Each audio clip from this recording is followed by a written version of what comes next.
tagapakinig. Nagbabalik ang inyong paaralang panghimpapawid Aral TarlakHenyo sa RTV Tarlac, Channel 26, at sa bayang naririnig sa DCTC 828 Radyo Pilipino Tarlac. Tayo rin ay napapanood sa FB Live ng RTV Tarlac Channel 26. Sumasahimpapawid mula sa bayan ng Pura Tarlac, mula sa bayan ng San Clemente. Mula rito sa Borok Elementary School, Pura Tarlac, sa bayan ng Kapas Tarlac. ako, ang inyong guro,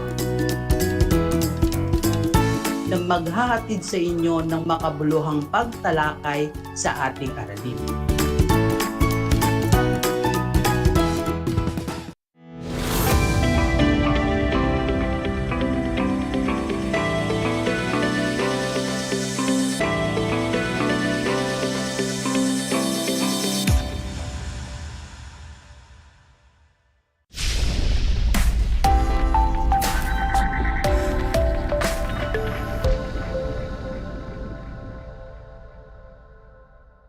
Welcome sa ating Project Shine, Aral TarlakHenyo ng SDO Tarlac Province na kasalukuyang napapanood dito sa RTV Tarlac Channel 26, Converge Cable Channel 100 at sa bayang napapakinggan sa 828 DCTZ Radyo Pilipino Tarlac.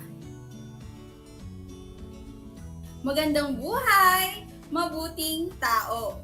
Kumusta na kayo mga giliw naming tagapakinig? Ang aking pagbati at paghanga sa inyong pagpapahalaga sa edukasyon at pagpupursiging matapos ito ng nagtatagumpay sa kabila ng hamon ng pandemya.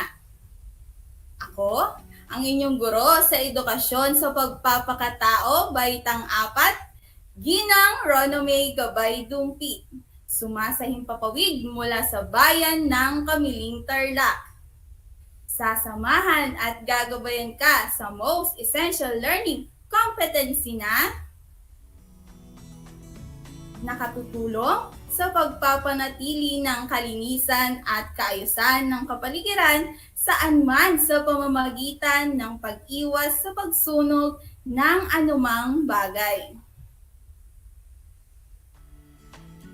Bago natin simulan ang ating aralin, nais kong balikan ang nakaraang talakayan ni Ginang Gladys Abad. Naaalala niyo po ba ito, mga anak? Kung ang inyong sagot ay tungkol sa segregasyon o pagtatapon ng mga basura sa tamang lagayan, kayo ay mahusay. Talaga namang napakatalas ng inyong memorya. Ang segregasyon o pagtatapon ng mga basurang nabubulok at di nabubulok sa tamang lagayan ay makatutulong sa atin upang madali nating matukoy ang maaari nating gawing pataba at mga pwede pang i-recycle.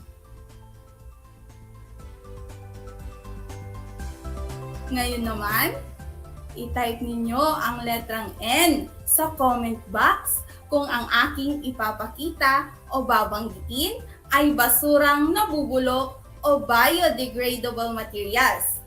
DN naman kung basurang di nabubulok o non-biodegradable.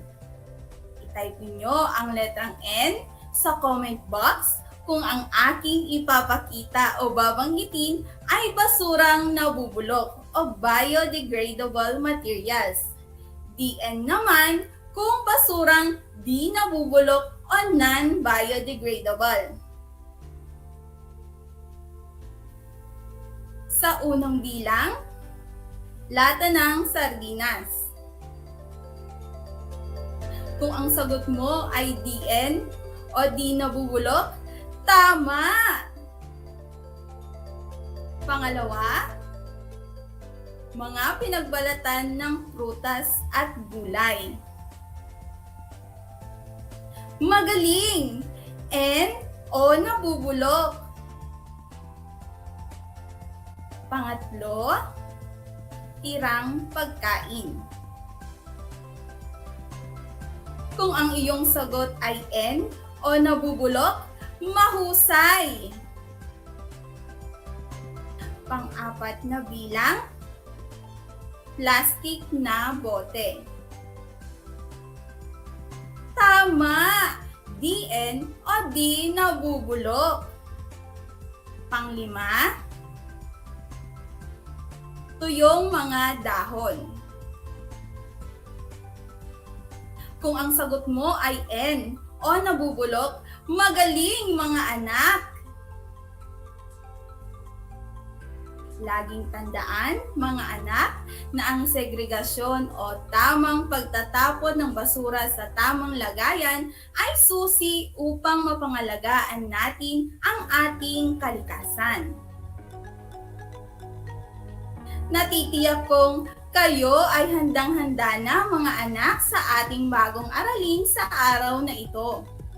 Maging alerto at listo sa anumang impormasyong magbibigay sa atin ng inspirasyon, pag-asa at aral sa buhay na makatutulong sa atin sa pagiging mabuting tao. May mga basura ba kayo sa inyong tahanan na yari sa plastik at goma?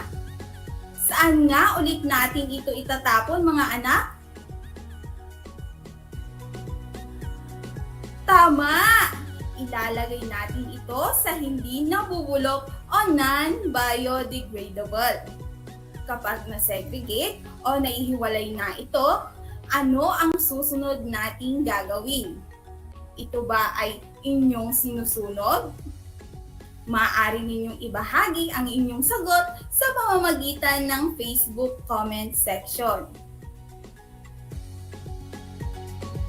Sa araw na ito, ay ating tatalakayin ang wastong pangangasiwa sa ating mga basura at pag-iwas sa pagsunog. Suriin ang mga sumusunod na mga larawan mga anak. Ano ang makikita sa unang larawan? Makikita natin sa larawan na may nagsusunog ng gulong ng sasakyan at sa kalapit na lugar ay nakakaramdam ang lalaki ng pananakit ng ulo at paninikip ng kanyang dibdib. Ang usok na galing sa pagsunog ng gulong ang sanhi ng karamdaman ng lalaki. Sa ikalawang larawan, ano ang inyong mapapansin?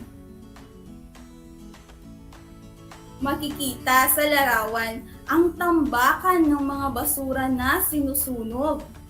Mapapansin rin natin na ang batang nakatira malapit dito ay nagkakaroon ng sakit sa balat. Sa ikatlong larawan, may maitim na usok na nagmumula sa malaking pabrika ng nagsusunog ng mga plastik at goma na nagiging sanhi ng pagkakaroon ng ubo at sakit sa baga ng mga taong nakatira dito. Ito rin ang dahilan ng paghina ng resistensya ng mga taong nakatira malapit sa pabrika dahil nalalanghap nila ang usok na nagmumula rito. Makikita rin sa larawan ang kontaminadong tubig na inilalabas ng pabrika na nagiging sanhi ng pagkamatay ng mga isda sa ilog. Talaga namang maraming masamang epekto sa tao, hayop, pati na sa ating kapaligiran ang pagsusunog ng mga basura. Ang usok na nanggagaling dito ay nagbibigay ng lason sa hangin na nagdudulot ng pagkakasakit o maaaring pagkamatay kapag hindi agad ito maagapan. At ngayon naman, pakinggan natin ang tula tungkol sa pagkakaroon ng maruming hangin at ang epekto nito sa ating kapaligiran. Handa na ba kayo mga anak na mapakinggan ang tula? Maaari kayong magtala ng mga mahalagang datos o impormasyon mga anak upang masagot ang mga katanungan pagkatapos mabasa ang tula. I-click ang like button mga anak upang maging hudyat na kayo ay handa na upang makinig. Simulan na natin mga anak. Ang pamagat ng tula ay Maruming Hangin na isinulat ni Lovell B. Pedro. Maruming usok na nagmumula sa pabrika, pati na mula sa pagsunog ng mga basura. May masamang dulot sa tuwina. Siya ring nagpapahina ng ating resistensya. Pagsunog ng basura ay may masamang epekto sa kapaligiran, hangin, at kalusugan ng tao.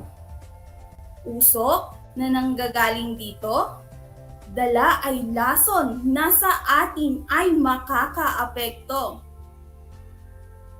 Mga lasong napupunta sa hangin at nagiging ulan, nagpaparumi ng ating lupa, halaman at mga katubigan, nagbibigay sakit at nagpapahina sa tao, iba't ibang hayop at mga isda. Maruming hangin na nalalanghap natin, sanhi ng pagsusunog na hindi mapigil. Inang kalikasan ay may balik sa atin, maging bunga ng mas malaking suliranin. Alam kong kayo ay nakinig ng mabuti sa ating tula at inaasahan ko rin na nagustuhan ninyo ito. Kaya sigurado ako na handang-handa na kayo sa pagsagot sa mga katanungan. Para sa unang katanungan, ayon sa tula, anong pangyayaring nagdudulot ng pagkakasakit ng tao, hayop, at pagkasira ng kapaligiran? Ayon sa tula, anong pangyayari ang nagdudulot ng pagkakasakit ng tao, hayop, at pagkasira ng kapaligiran? Kung ang sagot ninyo ay ang usok na nagmumula sa pagsusunog ng mga basura, tama kayo mga anak! Ang usok na nanggagaling sa pagsusunog ay naglalabas ng masamang elementong hangin at nakadaragdag sa tinatawag na greenhouse gases. Ito rin ang nagiging dahilan ng lalong pag-init o pagtaas ng temperatura sa buong mundo. Pangalawang tanong, nakaamoy ka na ba ng nagsusunog na plastic o goma? Ano ang iyong nararamdaman? Nakaamoy ka na ba ng nagsusunog na plastic o goma? Ano ang iyong nararamdaman? Tama! Nakakaramdam tayo ng pananakit ng dibdib, pananakit ng ulo, pag-ubo, at pati na rin ang pangangati ng ating balat. Bukod pa rito, maaari rin itong maging sanhi ng pagkahilo, sakit sa ulo, pantal sa balat, paghina ng resistensya, asthma, at iba pang sakit sa baga.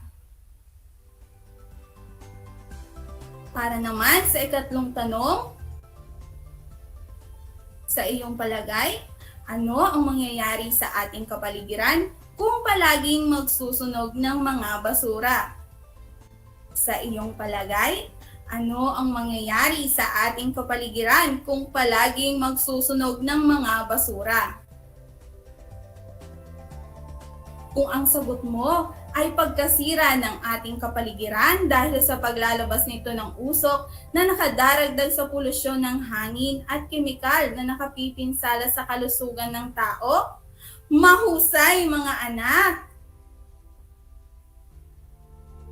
Pang-apat o panghuling tanong, ano-anong mga paraan maiiwasan ang pagsusunog ng basura o anumang bagay? Ano-anong mga paraan maiiwasan ang pagsusunog ng basura o anumang bagay? Kung ang sagot mo ay isa sa mga sumusunod, magaling mga anak! Sa pamamagitan ng pagtutulungan ng lahat at disiplina sa ating sarili, ay makakamit natin ang kaaya-aya at ligtas na kapaligiran. Maaari rin tayong mag-isip ng ibang paraan upang mapakinabangan natin ang mga basura nating plastic at goma nang hindi nagsusunog. Maaari rin natin itong i-recycle at mapakinabangan sa maraming paraan. Alam niyo ba mga anak, na sa dami ng masasamang epekto ng pagsusunog ng basura sa kalikasan at sa ating mga mamamayan ay ipinagbabawal na ito sa ilalim ng Republic Act 9003 o Ecological Solid Waste Management Act. Isang talakayan na naman ang malapit ng matapos. Ako ay masayang-masaya na ipinapakita ninyo ang aktibong pakikibahagi sa ating aralin. Higit sa lahat, ang inyong pagmamahal sa edukasyon. Ipagpatuloy ang kagandahang asal na ito mga anak.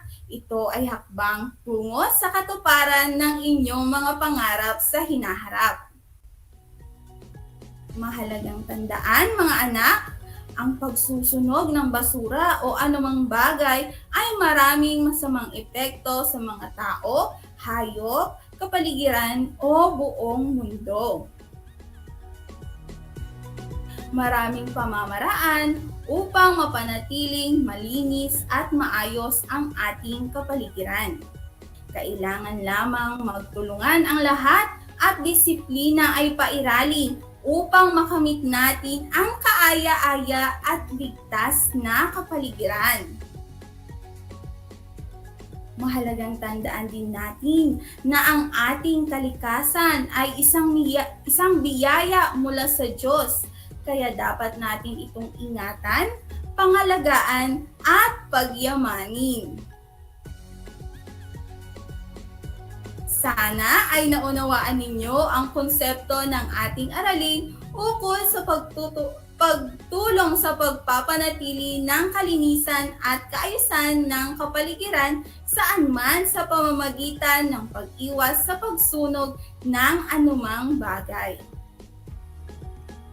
Sa puntong ito, panahon na upang alamin kung kayo ay may natutunan mula sa ating aralin sa pamamagitan ng munting pagsusulit. Sa lahat ng nanonood sa FB Live, gamitin ang FB chat box para sa inyong mga kasagutan. Ihanda naman ang panulat at sagutang papel sa lahat ng mga nanonood sa telebisyon at nakikinig sa radyo. Panuto, isulat sa patlang o ikomento ang tama kung ang isinasaad ng sitwasyon ay nagpapakita ng pagtulong sa pagpapanatili ng kalinisan at kaayusan ng kapaligiran, at mali kung hindi. Isulat sa patlang o ikomento ang tama kung ang isinasaad ng sitwasyon ay nagpapakita ng pagtulong sa pagpapanatili ng kalinisan at kaayusan ng kapaligiran, at mali kung hindi. Sa unang bilang, tuwing umaga ay nagwawalis ng bakuran si Mirna at iniipon ang mga natuyong mga dahon na nawalisan sa likod. Pagkatapos ay sinusunog ito upang maging malinis at hindi na kumalat pang muli. Uulitin ko, tuwing umaga ay nagwawalis ng bakuran si Mirna at iniipon ang mga natuyong mga dahon na nawalisan sa likod. Pagkatapos ay sinusunog ito upang maging malinis at hindi na kumalat pang muli. Ang sagot ay mali. Pangalawang bilang, Nag-iipon si Joy at ng kanyang mga kaibigan ng mga bote ng plastik upang maibenta. Nag-iipon si Joy at ng kanyang mga kaibigan ng mga bote ng plastik upang maibenta. Ang sagot ay tama! Pangatlong bilang, ang mga sirang gulong ng sasakyan ni June ay kanyang pininturahan ng iba't ibang kulay na gagamitin upang gawing pagtaniman ng kanyang mga halaman. Ang mga sirang gulong ng sasakyan ni June ay kanyang pininturahan ng iba't ibang kulay na gagamitin upang gawing pagtaniman ng kanyang mga halaman. Ang sagot ay tama! Pang-apat na bilang, sumali si Julie sa mga programa na naglalayong mapanatili ang kalinisan at kaayusan sa ating kapaligiran. Sumali si Julie sa mga programa na naglalayong mapanatili ang kalinisan at kaayusan sa ating kapaligiran. Ang sagot ay tama! Panglimang bilang, nagpulot si Jane ng mga nagkalat na plastik sa kanilang barangay at sinusunog ito sa gabi upang walang makakakita. Nagpulot si Jane ng mga nagkalat na plastik sa kanilang barangay at sinusunog ito sa gabi upang walang makakakita. Ang sagot ay mali.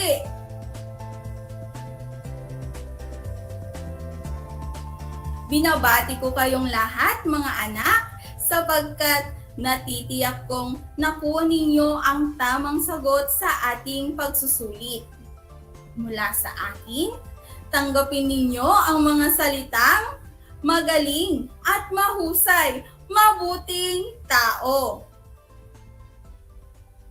Mga bata, ako ay may inihanda ring gawain at refleksyon sa inyong learning activity sheets. Inaasahan ko na ito ay inyong sasagutan ng buong sigasig at sa abot ng inyong makakaya. Sakali man na kailanganin ninyo ang patnubay ng inyong pamilya o guro, huwag kayong mag-atubiling sila ay tawagan upang kayo ay magabayan ng tama. Panalangin ko na anumang konsepto, higit lalo ang mga aral sa buhay na inyong natutuhan sa araw na ito ay inyong maisa sa buhay sa araw-araw. Muli, ako ang inyong guro sa edukasyon sa pagpapakatao, baitang 4, Ginang Ronamay Gabay Dumpit. Nagpapaalala na, piliing maging mabuting tao sa lahat ng panahon at pagkakataon. Hanggang sa muli!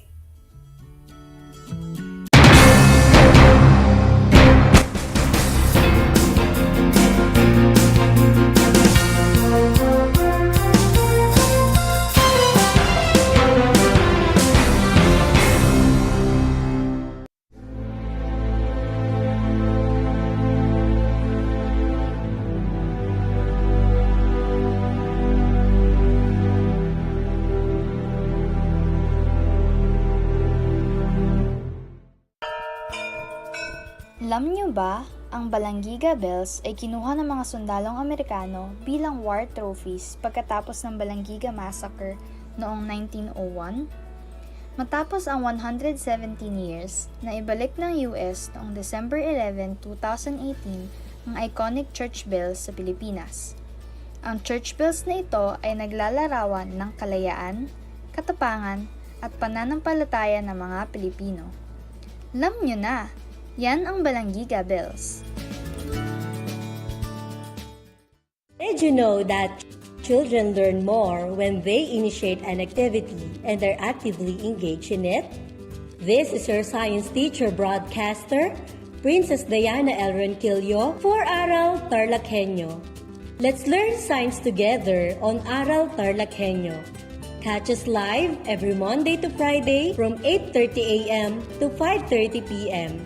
Watch Aral TarlakHenyo on RTV Tarlac, Channel 26, simulcast over Radyo Pilipino, DZTC 828 kHz, and streamed live on FB page and YouTube channel of RTV Tarlac, Channel 26.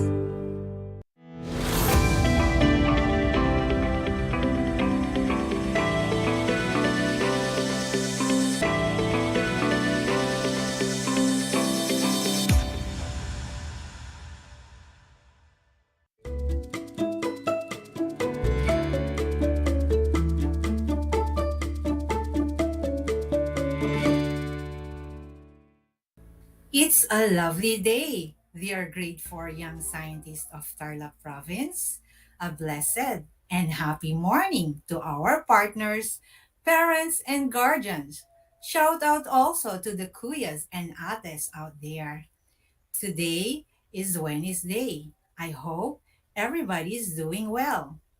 Welcome to Aral TarlakHenyo here on RTV Tarlac Channel 26 simulcast over DZTC 828 AM Radyo Pilipino Tarlac and live via Facebook page of RTV Tarlac. For those who are Converged Cable TV subscriber, you can also watch us live on Channel 100. This is Project Shine, brought to you by the Department of Education, Division of Tarlac Province. So come on kids, share this FB Live with your classmates so that we can enjoy and learn together. Here I am again for another exciting learning episode. I am teacher Sarah Padilla as we explore the amazing world of science. Broadcasting live from the municipality of Capas.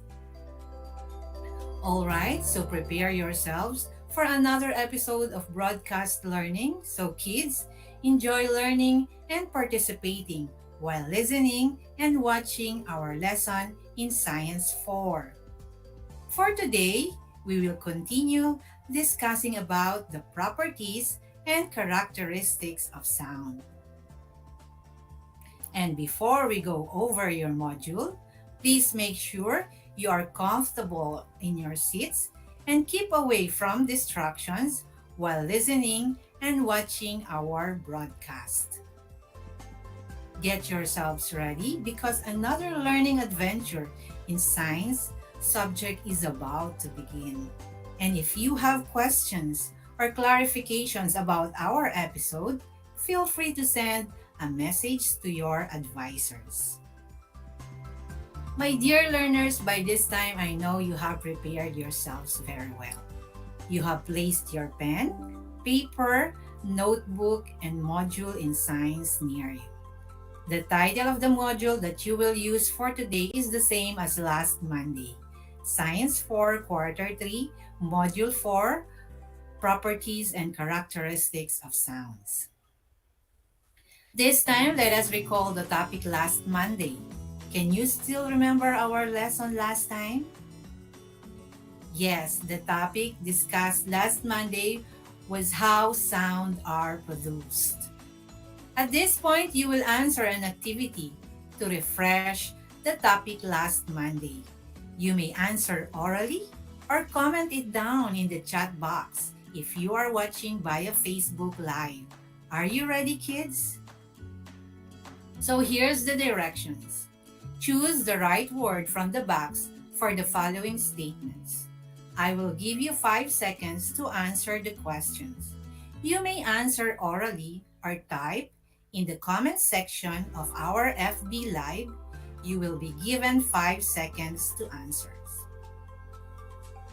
The word in the box are sounds, soft sound, loud sound, noise, volume, vibration, force, ear, and loudness. Okay, are you ready for question number 1? Let's begin. Number 1. When you clap your hands slowly, and lightly, what kind of sound did you produce? I will repeat. When you clap your hands slowly and lightly, what kind of sound did you produce?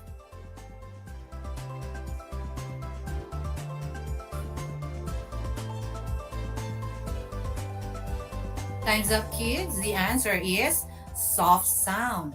That's a good start. This time, let's have statement number 2. It is a type of energy made by vibration. Again, it is a type of energy made by vibrations. Your 5-second timer starts now.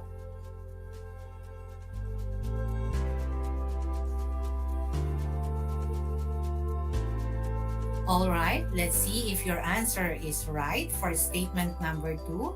You are correct if your answer is sound. That's nice. Let's move on to item number 3. It is a measure of how strong a sound seems to us. Again, it is a measure of how strong a sound seems to us. Come on, comment your answer in the chat box, kids.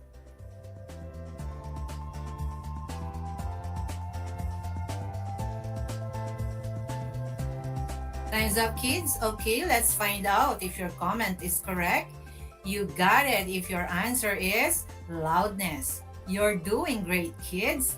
Let's proceed with item number 4. If we apply greater force in an object, we produce blank. I will repeat. If we apply greater force in an object, we produce blank. Type in your answer, young scientist.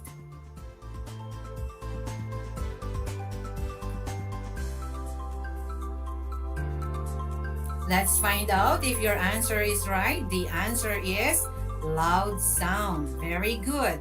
Number 5. Blank is a measure of how soft or loud a sound is. Blank is a measure of how soft or loud sound is.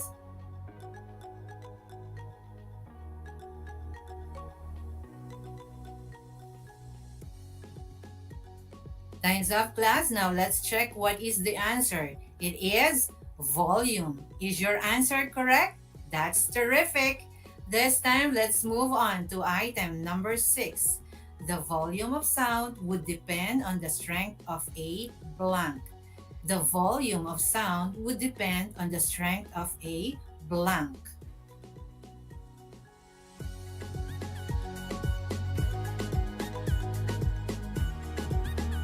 Alright, let's see if your answer is right for statement number 6.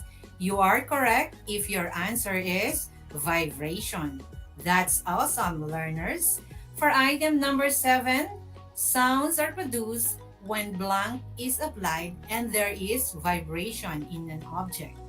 Sounds are produced when blank is applied and there is vibration in an object.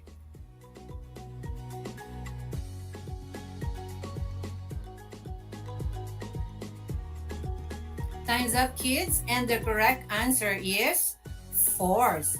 Great job, young learners. Let's now proceed with the next item. High volume can damage our blank. High volume can damage our blank.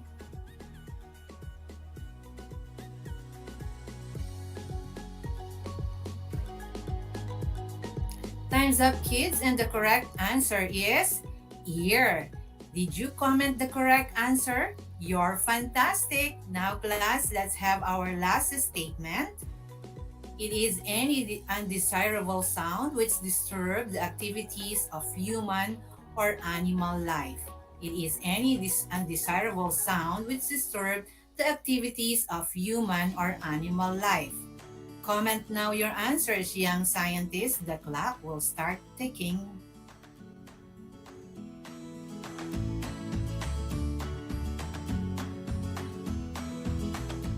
So, time's up, young scientists. What do you think is the answer? Yes, it is noise. Bravo for that answer. Did you get all the answers correctly? That's fantastic. Give yourselves 5 claps. Thank you, kids, for your active participation in our FB Live. I am glad that you still remember our past lesson. On our broadcast episode today, you are expected to infer the sound could be reflected in a form of echo and describe through various activities that sound can be reflected in the form of echo. So today, we are going to talk about the characteristics of sound. A sound wave travels at different speed through different media. As it travels, it often bumps into objects it encounters. When sounds comes in contact with different materials like walls or carpets, it is either reflected or absorbed. If it hits a hard smooth surface, the wave reflects. The sound waves that is reflected or bounces back is called an echo. Sometimes we cannot hear an echo if we are too close to a big hard wall. The sound was made bounces back very fast and it mixes with the original sound, thus we cannot tell which the original sound is and which the echo is. Echo is perceived reflected sound with enough time to be distinguished from the original sound. An example of an echo is when you shout, part of the sound waves you created may hit an opposing hard wall or surface. Part of the sound was reflected by the wall, that is why you heard the same sound again. Now, reverberation happens when the time interval is not enough. Reverberation is also described as series or collection of echo. We do not always hear echoes. Here are some reasons why an echo is not produced. First, the original sound may be too weak. Second, the surface absorbs rather than reflects the sound. Third, the reflecting surface is too small. In this picture is a concert hall covered with carpet and curtains because these materials absorb the sound. So, the sound that will be heard by the audience is the initial or original sound instead of reflected sound, which is neither an echo nor a reverberation. Do you know that ships and bats use echo in locating objects? This process is called echolocation. Echolocation is the transmission of sound waves to locate objects. Most species of bats rely on echolocation to help them find their food. Meanwhile, whales use echoes to move and find their way through the sometimes murky depth of the deep ocean. They send out high-pitched sound, which bounces off an object and return to the whale. The whale can then determine how far the object is. Other than distance, they can also determine such things as texture, shape, and size of the object. This helps them in deciding on where the prey and the different objects around the ocean may be. Keep in mind, class, that echoes have proven to be a wide practical use by applying this concept to many of our navigational equipment, such as locating landmarks and for surveillance. All right, kids, did you understand our lesson today, which is about echo? This time, let's answer this exercise to furtherly check if you really understand our lesson about the properties and characteristics of sound. So here's the direction. Read and answer the following questions. Write the letter of the correct answers in your science notebook. You can also type your answer in FB Live in our comments section. Let's begin with item number 1. Which of the following produced sound? Which of the following produced sound? A. Soft objects. B. Radio station. C. Vibrating objects. D. Object under pressure. Alright kids, the answer is letter C. Good start. Number 2. Which of the following would be useful in locating a sunken ship at the bottom of the ocean? Which of the following would be useful in locating a sunken ship at the bottom of the ocean? A. Laser. B. Sonar. C. Spectroscope. D. Telescope. The correct answer is letter B. Nice job! Number 3. The loudness and softness of sound is called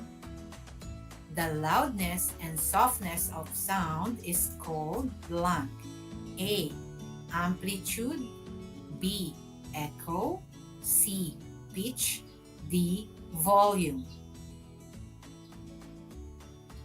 So, what is the answer? It is letter D. Very good. Number 4. An echo is an example of sound being blank. An echo is an example of sound being blank. A. Absorbed. B. Broken. C. Reflected. D. Transmitted. Let's check if your answer is correct. It is letter C. Very good, young scientist. Number 5. The quality of being high or low is a sound's blank. I will repeat. The quality of being high or low is a sound's blank. A. Amplitude. B. Frequency. C. Loudness. D. Pitch. What do you think is the correct answer? It is letter D. That's awesome! Number 6. It is a measure of how strong a sound seems to us. It is a measure of how strong a sound seems to us. A. Frequency. B. Loudness. C. Noise. D. Pitch. Let's find out if your comment is correct. It is letter B. Hep hep hooray for that correct answer, kids. Number 7. Which of the following is not true about sound? Which of the following is not true about sound? A. It is a form of energy. B. It is something you see. C. It is any vibration in space and time. D. It is a type of wave that takes the form of vibrations traveling through air or another material.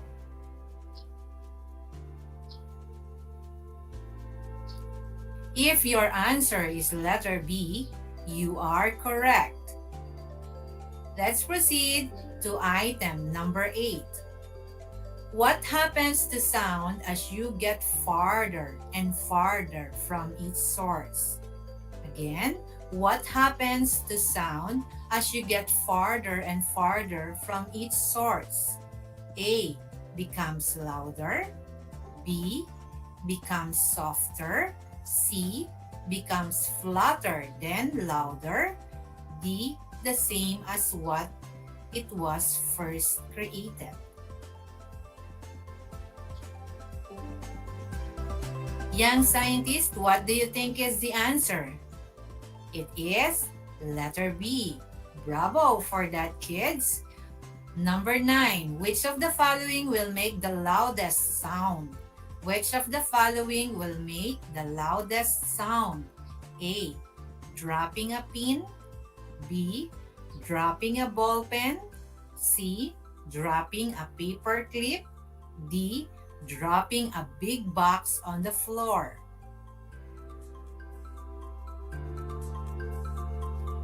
The answer is letter D. Amazing job. Number 10.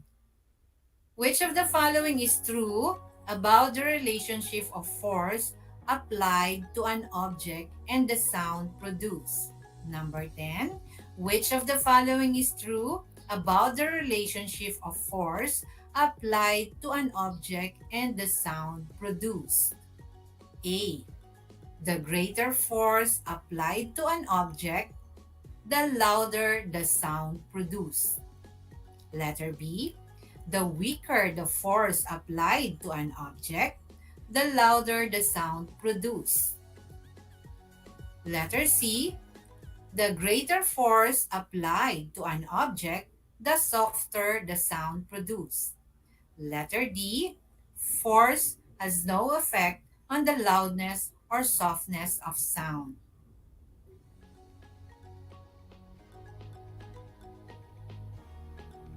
Okay, did you analyze the correct answer? Let's find out. It is letter A. That's fantastic. Number 11. The use of echo to measure distance is known as blank. The use of echo to measure distance is known as blank. A. Echolocation. B. Echo destination. C. Echo dictation. D. Echo displacement. If your answer is letter A, you are correct. Number 12. It is perceived as reflected sound with enough time to be distinguished from the original sound. I will repeat, it is perceived as a reflected sound with enough time to be distinguished from the original sound. A. Echo. B. Reverberation. C. Vibration. D. Volume. So, what is the answer? It is letter A. Great. Number 13. Which of the following is not a reason why we do not always hear echoes? Which of the following is not a reason why we do not always hear echoes? A. The surface is soft. B. The reflecting surface is too small. C. The original sound may be too weak. D. The surface absorbs rather than reflects the sound. Let's check if your answer is correct. It is letter A. Very good, young scientist. Number 14. Which of the following is not related to the loudness of sound? Which of the following is not related to the loudness of sound? A. Frequency of the sound. B. Energy of a vibrating object. C. Condition of the air the sound waves travel through. D. Distance between the observed and the sound source. What do you think is the correct answer?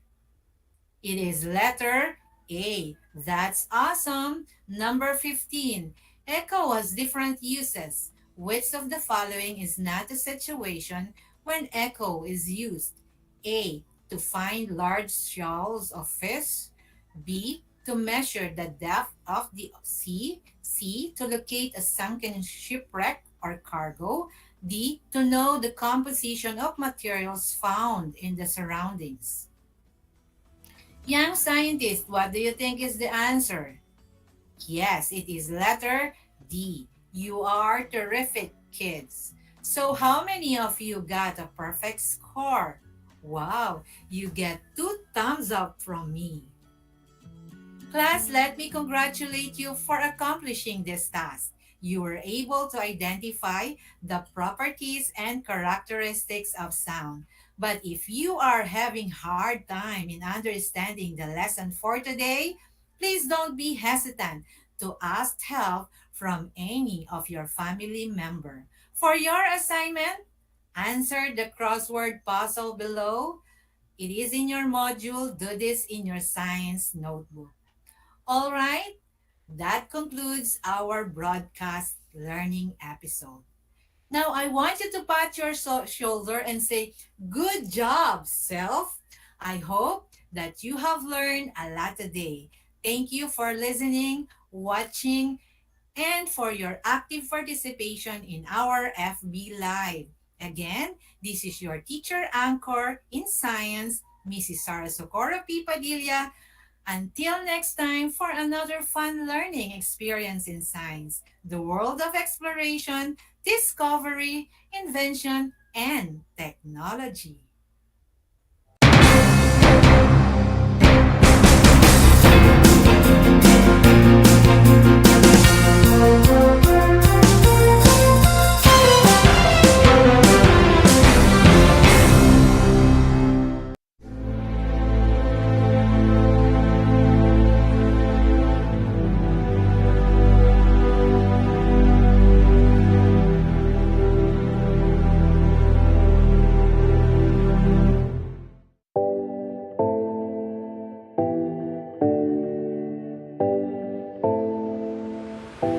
Alam niyo ba na ang 2014 Philippine Basketball Marathon ay ang pinakamahabang basketball match ayon sa Guinness World of Records?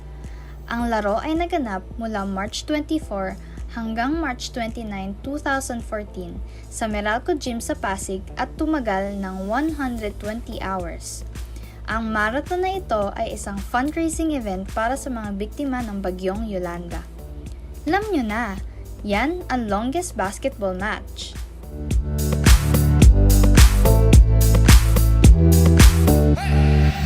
Multiply 1089 by 9, you will get an answer, the exact reverse, which is 9801. My name is JRP Duldulao, your teacher broadcaster on Aral TarlakHenyo. For more math trivia and answers to your math questions, catch Aral TarlakHenyo every Monday to Friday from 8:30 a.m. to 5:30 p.m. Learning math is so much fun!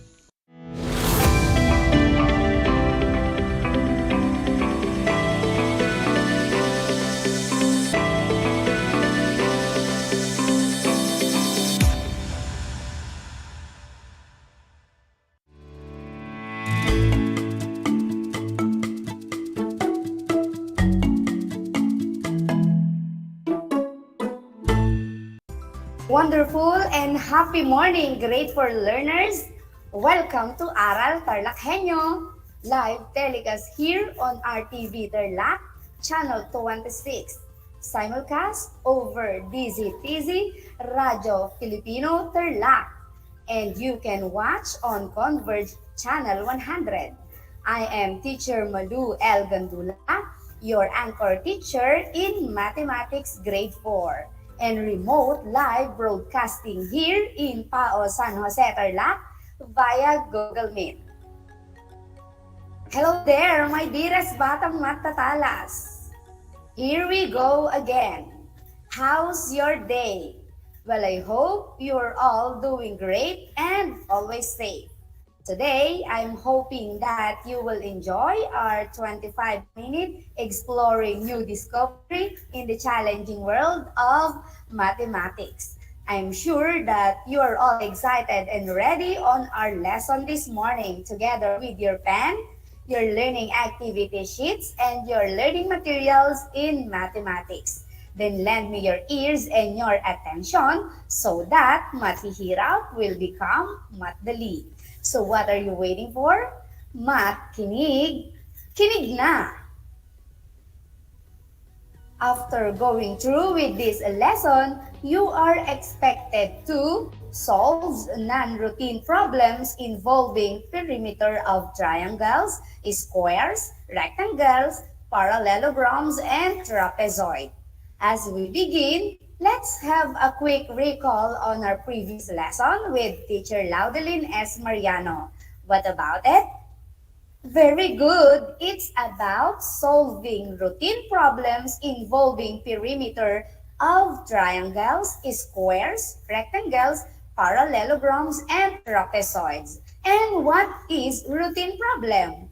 Routine problem involves using at least one of the four arithmetic operations or ratio to solve the problem that are practical in nature, and it uses specific steps and formulas needed to be solved. And there are four steps to follow in order to solve routine word problems involving perimeter, right? Let me know if you still remember these four steps. So what is the first step? You are right. First step is understand. And there are two guiding questions under it. First one is, what is us?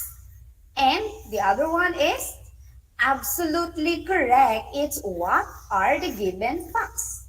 Okay, after understanding the problem, what will be the second step? Exactly. After understanding the problem, we need to plan. And the two guiding questions on it are, yes, they are, what operation will you use, and what is the number sentence? So, after understanding and planning on the problem, we may now proceed to step 3. And what is this step 3? Precisely, it's time to solve. In this step, you are going to show your solution. The guiding question is, yes, it is, what is the answer to this question? And the last step will be, excellent. The last step is check and look back. You need to check and look back to see if your answer is correct. Well, now let us do this problem. I will read it for you, then answer the questions that follow. Ayesha's face towel has a length of 32 cm and a width of 18 cm. What is the perimeter of the face towel? Write your answer on a sheet of paper, or you may type your answer on the comment section of our FB page. 10 seconds to answer. Timer starts now.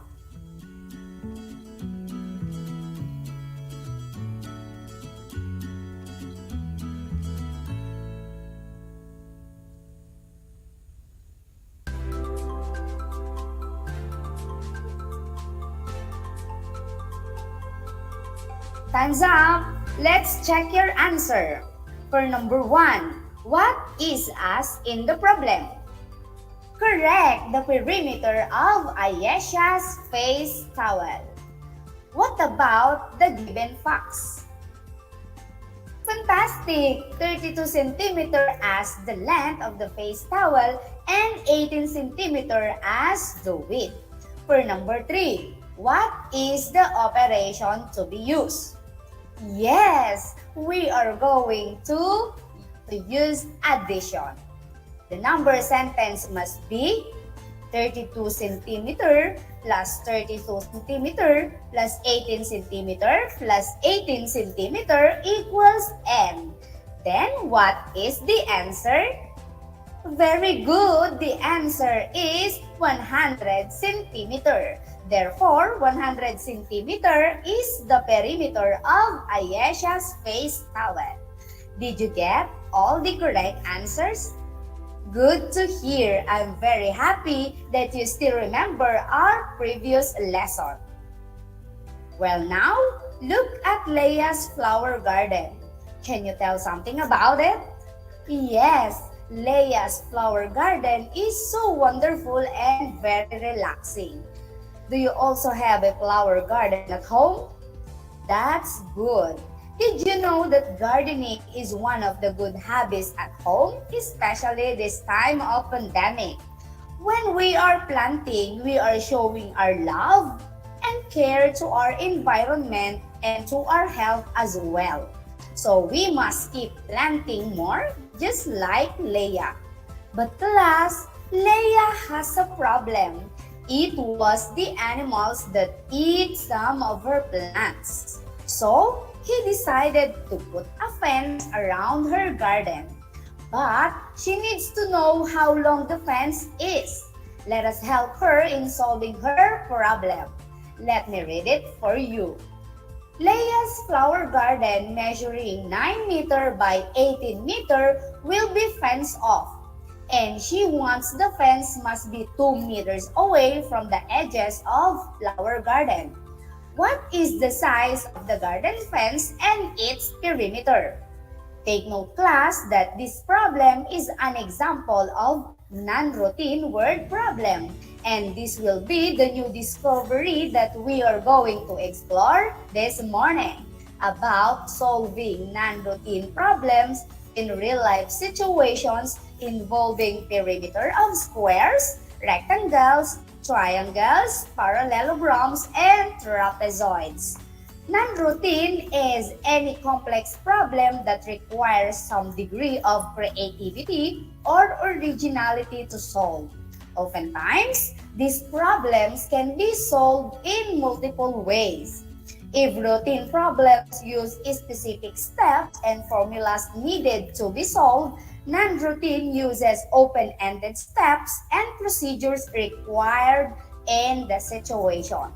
Now, let us go back and solve Leia's problem. To get the size of the garden fence, we need to look for its length and its width. The length of the fence is equal to the length of the garden and the space around it. That is 2 plus 18 plus 2 equals 22. So the length of the garden fence is 22 meters. And to solve for the width of the fence, just add the width of the garden and the space around it. That is 2 plus 9 plus 2 equals 13. So the width of the garden fence is 13 meters. Now let us solve for the perimeter of the garden fence.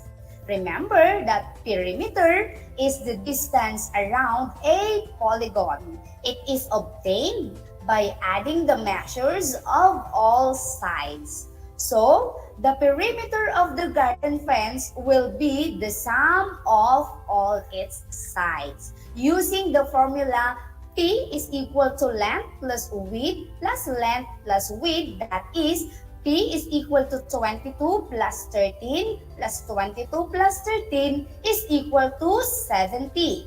The perimeter of the garden fence is 70 meters. So Leia needs 70 meters to fence her flower garden. And for sure, no more animals will eat her plants. In dealing with non-routine problems, we can use different ways or make our own style or strategy to solve the problem as long as we are providing the same answer. Take a look with this. A while back, we used 2 plus 18 plus 2 to get the length of the fence and 2 plus 9 plus 2 to get its width. But now we can use 18 meters plus 2 times 2 and 9 meters plus 2 times 2 to get the length and the width of the garden fence. So 18 meters plus 2 times 2 is 4. So that is 18 plus 4, that is 22 meters. And 9 meters plus 2 times 2, that is 9 plus 4 equals 13 meters. Then we get the perimeter as P is equal to 2 times length plus 2 times width. That is, P is equal to 2 times 22 meters plus 2 times 13 meters. Then 2 times 22 is 44 meters. And 2 times 13 is 26 meters. 44 meters added to 26 meters, the answer is 70 meters. Do we have the same answer with the first strategy? Yes, they are the same. Different style but the same answer.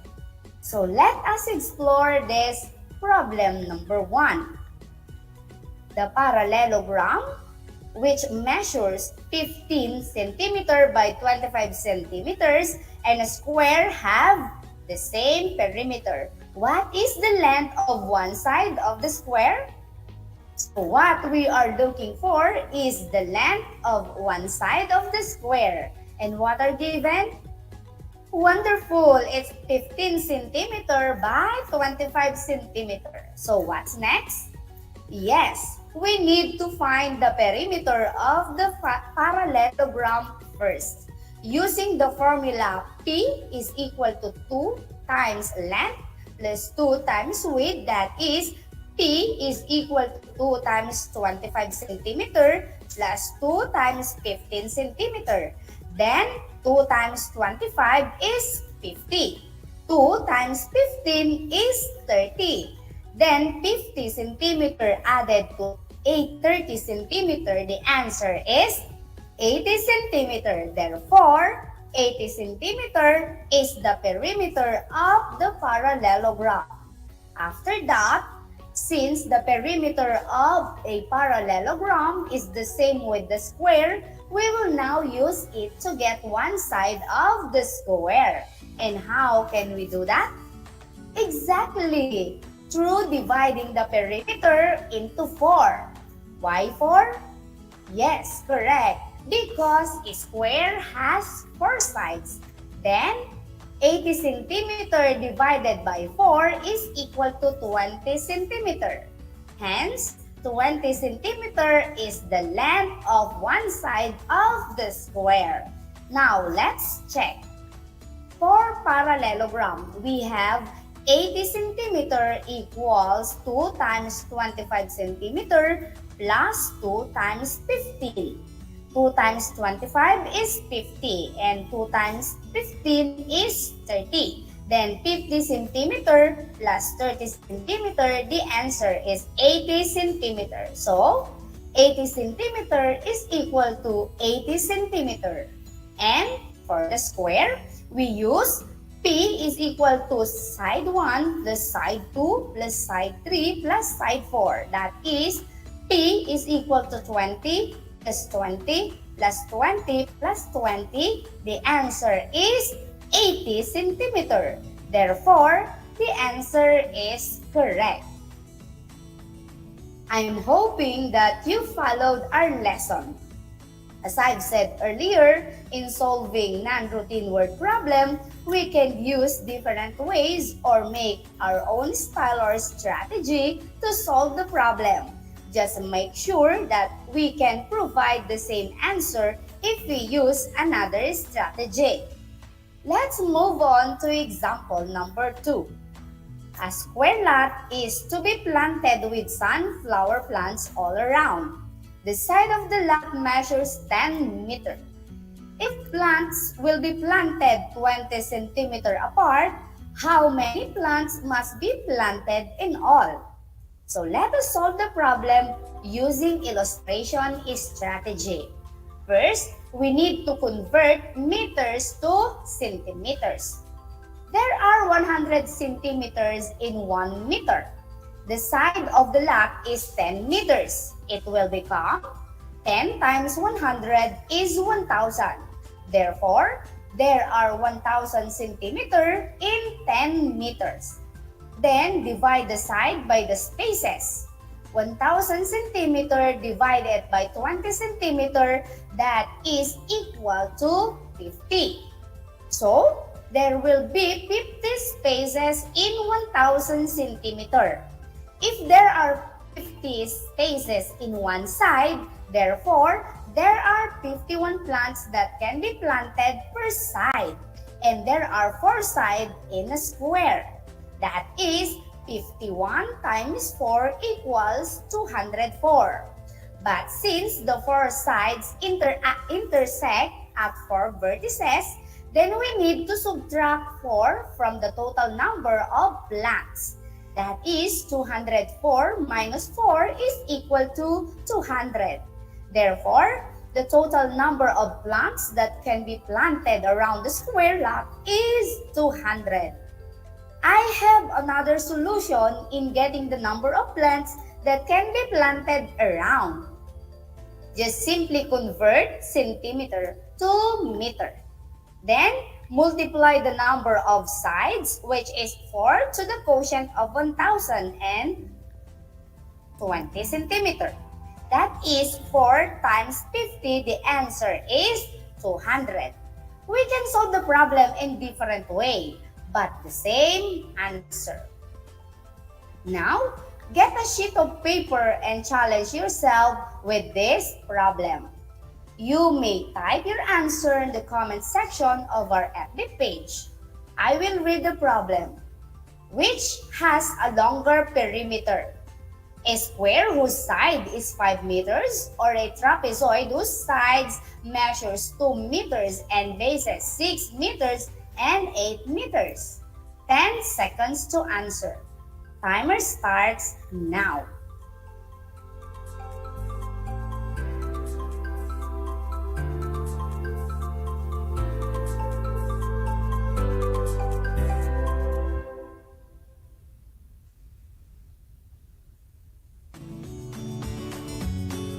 Alright, time's up. So what is the answer? Wonderful, it's a square. And how is that concluded? You are right by finding the perimeter of a square and a trapezoid. So based from the problem, one side of square is 5 meters. Then the formula in getting the perimeter of a square is P is equal to 4 times sides. P is equal to 4 times 5 meters is equal to 20 meters. Then to get the perimeter of a trapezoid, just add all the sides. That is 2 plus 2 plus 6 plus 8 is equal to 18. Therefore, is square has longer perimeter than trapezoid. So, in dealing or solving word problems, you must be mat-ingat and matyaga to have exact and correct answer. And that is Batang Pilipino. Mat-ingat, matyaga, and matalino. I'm glad that you understand our lesson very well. And I'm sure that you are gaining bundle of learning this morning. If you have any questions, feel free to write it on the comment section of the FB live streaming of RTV Tarlac Channel 26. Well, I think you were much excited as we move on to your next task. But before we proceed, let us remember that a non-routine word problem is any complex problem that requires some degree of creativity or originality to solve. Oftentimes, these problems can be solved in multiple ways. Is that clear? You may now get your pen and your learning activity sheet and answer. Read carefully, then solve the problem. So for number 1, Rose used 33 inches of lace around the scarf that is equilateral triangle in shape. What is the length of each side of the scarf? Number 2, the perimeter of a parallelogram is 24 centimeter. If its length is 9 centimeter and its width is 1/3 of its length, what is its width? 15 seconds on the clock.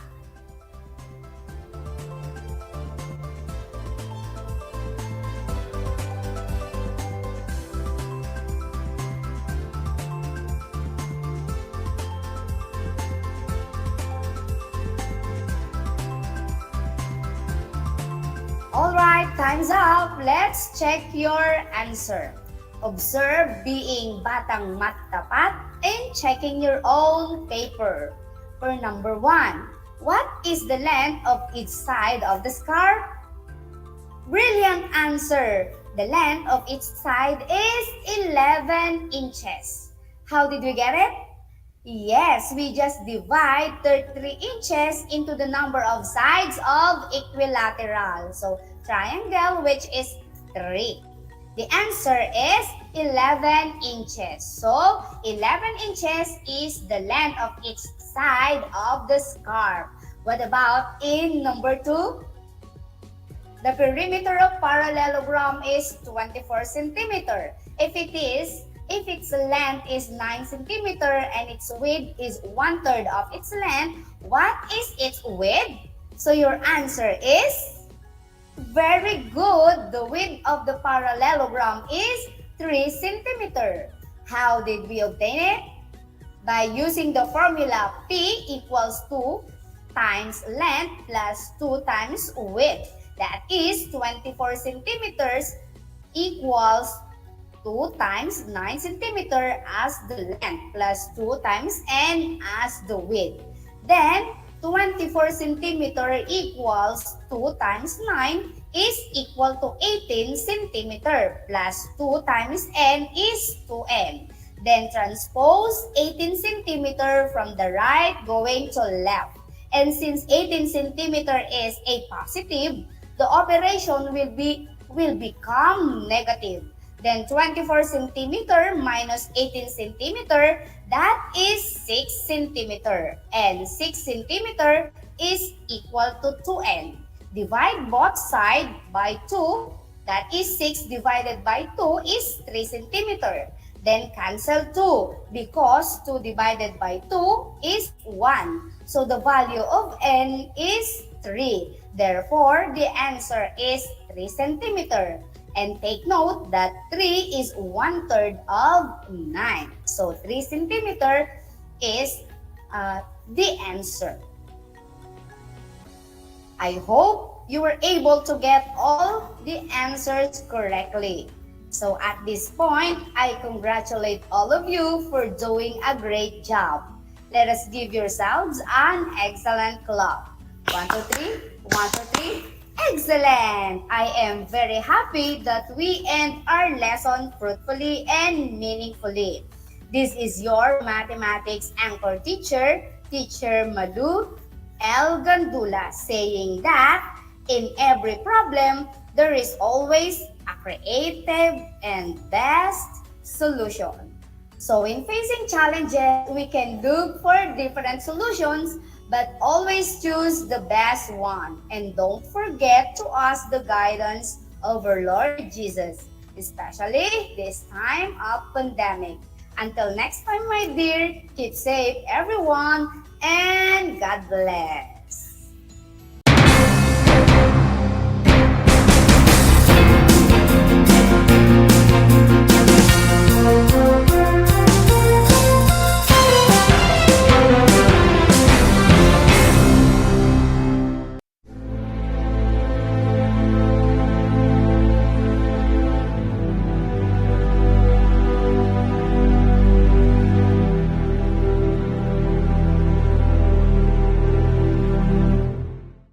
Ang Tagalog ay ang wika ng mga taga Quezon, Batangas, Bulacan at ng iba pang katutubong nagsasalita nito. Ang Filipino ay ang pambansang wika batay sa tinadhana ng 1987 Constitution.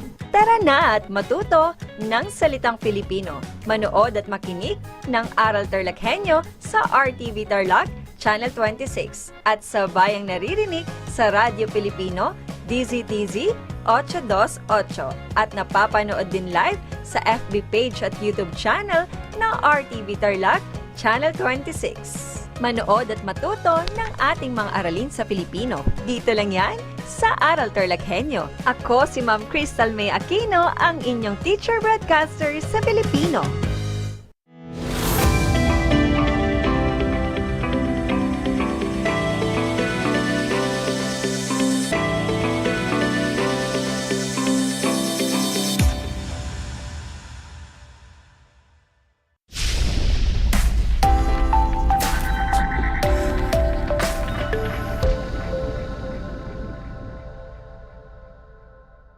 Magandang araw sa mga magigiliw naming mag-aaral sa ika-4 na baitang at magandang araw din sa inyo mga mahal naming mga magulang at tagapangalaga.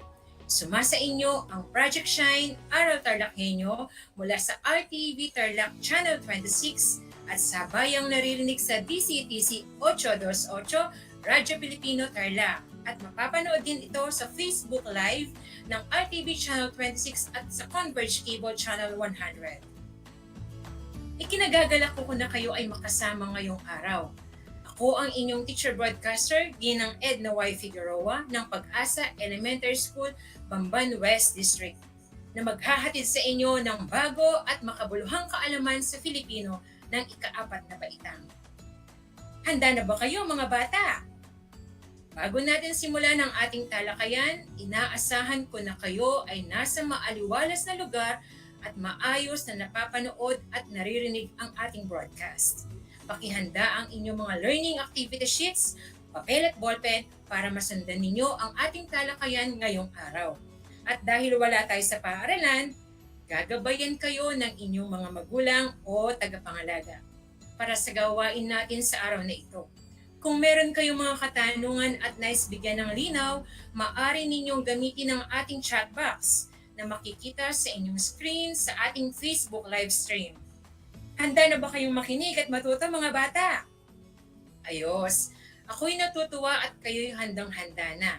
At dahil dyan, atin ang simulan ang ating bagong aralin. Halina at ating tuklasin. Ang ating tatalakayin sa umagang ito ay ang tungkol sa pagbibigay ng ibang pagwawakas ayon sa sariling saloobin o paniniwala. Pagkatapos mapakinggan ang episode na ito, kayo ay inaasahang na ipakikita ang pag-unawa sa pinanood sa pamamagitan ng pagbibigay ng ibang pagwawakas ayon sa sariling saloobin o paniniwala. Sa nakaraan nating pag-aaral, tinalakay natin ang kahulugan ng pangatnig at ang ilan sa mga halimbawa nito at ano nga ba ang kahulugan ng pangatnig? Magaling! Ang pangatnig ang tawag sa mga kataga o salitang ginagamit sa pag-uugnay ng dalawang salita, parirala, sugnay o pangungusap. Ito ay karaniwang ginagamit upang gawing malinaw o mayaman ang diwa ng pangungusap. Magbigay nga ng ilang halimbawa sa mga pangatnig. Tama! Ang ilan sa mga halimbawa ng pangatnig ay ngunit, subalit, sapagkat, saka, samantala, kahit, raw, daw, palibhasa, dahil sa, sapagkat, kasi, raw at daw. Piliin nga natin ang mga pangatnig sa mga sumusunod na pangungusap. Unang bilang, marami na akong natutunan, ngunit tila kulang pa ito. Nasaan ang pangatnig na ginamit? Ang ginamit na pangatnig ay ngunit. Magaling mga bata. Pangalawang bilang, si Nena ay matalino, saka mapagbigay pa. Ano ang pangatnig na ginamit? Ang ginamit na pangatnig ay saka. Mahusay mga bata. Pangatlong bilang, nakakuha si Ben ng mataas na marka dahil sa kanyang pagsisikap. Ano ang pangatnig na ginamit? Magaling! Ang ginamit na pangatnig ay dahil sa. Lubos akong nagagalak dahil naunawaan ninyo ang nakaraan nating pag-aaral. Mga bata, nakapanood na ba kayo ng mga palabas sa telebisyon na ang kwento ay tungkol sa dalawang batang magkaibigan? Naging maganda ba ang wakas nito? Sa pagsisimula natin sa araling ito, nais ko muna kayong subukin. Makinig na mabuti sa teksto na ating babasahin na tungkol sa dalawang magkaibigan na sina Yoyong at Boyong. Narito ang teksto. Habang pauwi galing sa paaralan ang magkaibigang Yoyong at Boyong, ay nadaanan nila ang puno ng bayabas na hitik sa bunga. Nag-uunahan sila sa pag-akyat sa puno upang mamitas ng bunga nito. Bzzz, bzzz, bzzz. Narinig nilang ingay sa itaas. Aray! Sigaw ni Yoyong. Aray! Sigaw ni Boyong. Nakita nila ang nagliliparan at nangangagat sa kanila, kaya't dali-dali silang bumaba ng puno. Sana ay nagustuhan ninyo at naunawaan ang teksto. At ngayon, sasagutin natin ang mga tanong kaugnay sa napakinggang talata. Isulat sa papel o i-type nyo lamang sa ating Facebook live chat box ang letra ng tamang sagot. Handa na ba kayo? Simulan na natin. Para sa unang tanong, sino ang dalawang magkaibigan sa ating kwento? Sa letrang A, Bong at Ben, B, Yoyong at Boyong, C, Lito, D, Bubuyog. Sino ang dalawang magkaibigan sa ating kwento? Ang wastong sagot ay letrang B, sina Yoyong at Boyong. Magaling mga bata! Ikalawang tanong, ano ang ginawa ng dalawang magkaibigan pagkagaling sa paaralan? Sa letrang A, nag-aral ng mabuti. Sa letrang B, umakyat sa puno. C, sila ay naligo. D, naghabulan sila. Ano ang ginawa ng dalawang magkaibigan pagkagaling sa paaralan? Tama! Ang wastong sagot ay letrang B. Umakyat sila sa puno ng bayabas. Napakahusay niyo mga bata. Ikatlong tanong, batay sa inyong naranasan, ano ang kumagat kina Yoyong at Boyong? Sa letrang A, paru-paro, B, bubuyog, C, alupihan, D, langgam. Magaling! Ang tamang sagot ay letrang B, bubuyog. Ikaapat na tanong, bakit kaya nagmamadali sa pagbaba sa puno sina Yoyong at Boyong? Sa letrang A, marami na silang napitas na bayabas. Sa letrang B, dahil sa mga kumakagat sa kanila. C, kailangan na nilang makauwi ng bahay. At letrang D, aakyat sila uli sa isa pang puno ng bayabas. Kung ang sagot ninyo ay letrang B, dahil sa mga kumakagat sa kanila, kayo ay tama. Ikalimang bilang, ano kaya ang gagawin ng mga magulang ng magkaibigang Yoyong at Boyong sa kanila? Sa letrang A, pagagalitan sila. B, matutuwa sa kanila. C, papaluin sila. D, pakakainin sila. Magaling! Ang tamang sagot ay letrang A, pagagalitan sila. Nakuha ba ninyo ang mga tamang kasagutan? Kung oo, napakahusay. Binabati ko kayo. Ngayon ay tiyak na handang-handa na kayo sa ating bagong aralin tungkol sa pagbibigay ng ibang pagwawakas ayon sa sariling saloobin o paniniwala. Panoorin natin at unawain ang usapan ng magkaibigang Lindon at Roxanne. Yay! May kuryente na! Sa wakas, mapapatinggan mo na sa radyo ang module para sa ito. Subalit, ano na kaya meron? Oo nga. Hindi pa raw tayo maaaring mag-face-to-face at papasok sa school. Kakamiss na rin talaga. Oo nga.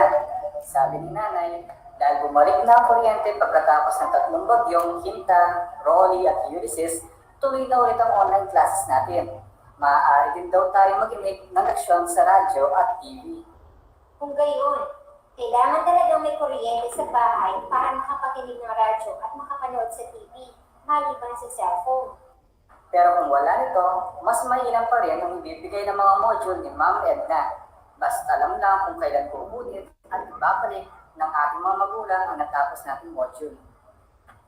Tama! Kailangan sumunod sa nais ng gobyerno bilang pag-iingat sa kalusugan natin. Oo nga, ito'y dahil sa COVID-19. Kailangan talaga natin ng pag-iingat. Kailangan natin manatili sa ating bahay upang sakit ay maiwasan.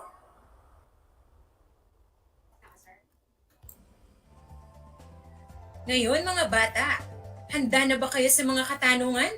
Sagutin na natin. Tungkol saan ang dialogong iyong narinig? Kung ang sagot nyo ay ang usapan ni Lindon at Roxanne ay tungkol sa pag-aaral sa kabila ng pandemya, kayo ay tama. Sunod na tanong, paano nakapagpatuloy ang mga mag-aaral sa panahon ng pandemya? Kung ang sagot nyo ay nakapagpatuloy sa pag-aaral ang mga mag-aaral sa pamamagitan ng pakikinig sa radyo, panonood sa TV, at pagsagot sa module, tama na naman ang inyong sagot. Sunod na tanong, kailangan bang magpatuloy sa pag-aaral sa kabila ng anumang hadlang? Bakit? Kung ang sagot nyo ay opo, kailangan magpatuloy sa pag-aaral sa kabila ng pandemya upang patuloy na may matutunan ang mga bata kahit nasa loob lamang ng bahay, napakahusay! Ngayon, ibigay ang sariling wakas ng kwento ayon sa iyong saloobin o paniniwala. Tandaan ang tamang pagsulat ng mga pangungusap tulad ng tamang gamit ng malaking titik at bantas. Mga bata, maaaring iba-iba ang inyong sagot. Depende na sa inyo kung paano ninyo bibigyan ng wakas ang kwento na ngayon o na naayon pa rin sa takbo ng istorya. Ang pagbibigay ng wakas sa napanood. Kasing halaga sa pagsisimula ang pagwawakas ng kwento. May mga akdang walang wakas, isang estilo ng may akda upang iwan sa mambabasa ang pagbibigay ng wakas ng kwento. Nilalayo nitong hamunin ang malilikot na imahinasyon at pagiging malikhain ng bumabasa o nanonood na tapusin ang kwento ayon sa kanyang panlasa. Nakakaramdam ng kasiyahan kung masaya, ang wakas at kalungkutan kung nagwawakas sa kabiguan. Tandaan sa pagbibigay ng wakas bilang pag-unawa sa pinanood, kung maingat mong susundan ang mga pangyayari, maaari kang makapagbigay ng isang palagay na maaaring kalabasan o wakas sa iyong pinanood bilang pag-unawa. Batay sa naganap na, maaari mong mahulaan ang kalalabasan o wakas ng pangyayari ayon sa sariling saloobin o paniniwala. Handa na ba kayo para sa ikatlong gawain? Magkwentuhan pa tayo. Makinig pa ng mabuti sa kwentong walang wakas. Narito ang panuto. Ibigay ang wakas ayon sa iyong saloobin o paniniwala tungkol sa iyong napanood. Isulat ang iyong sagot sa sagutang papel. Ang pamagat ng kwento ay Para sa Kinabukasan na sinulat ni Bernardita B. Mizon. Si Teo ay isang batang masayahin at palakaibigan. Noong nakaraang Pasko ay pinuntahan siya ng kanyang mga ninang sa kanilang bahay at binigyan siya ng kaunting halaga bilang regalo sa kanya at hinulog niya ito sa kanyang alkansya. Lagi niya itong ginagawa kapag may nagbibigay sa kanya, malaki man o konti ang halaga. Unang bilang, sino ang pangunahing tauhan ng ating kwento? Sa letrang A, Jose, B, Theo, C, Ben, D, Tim.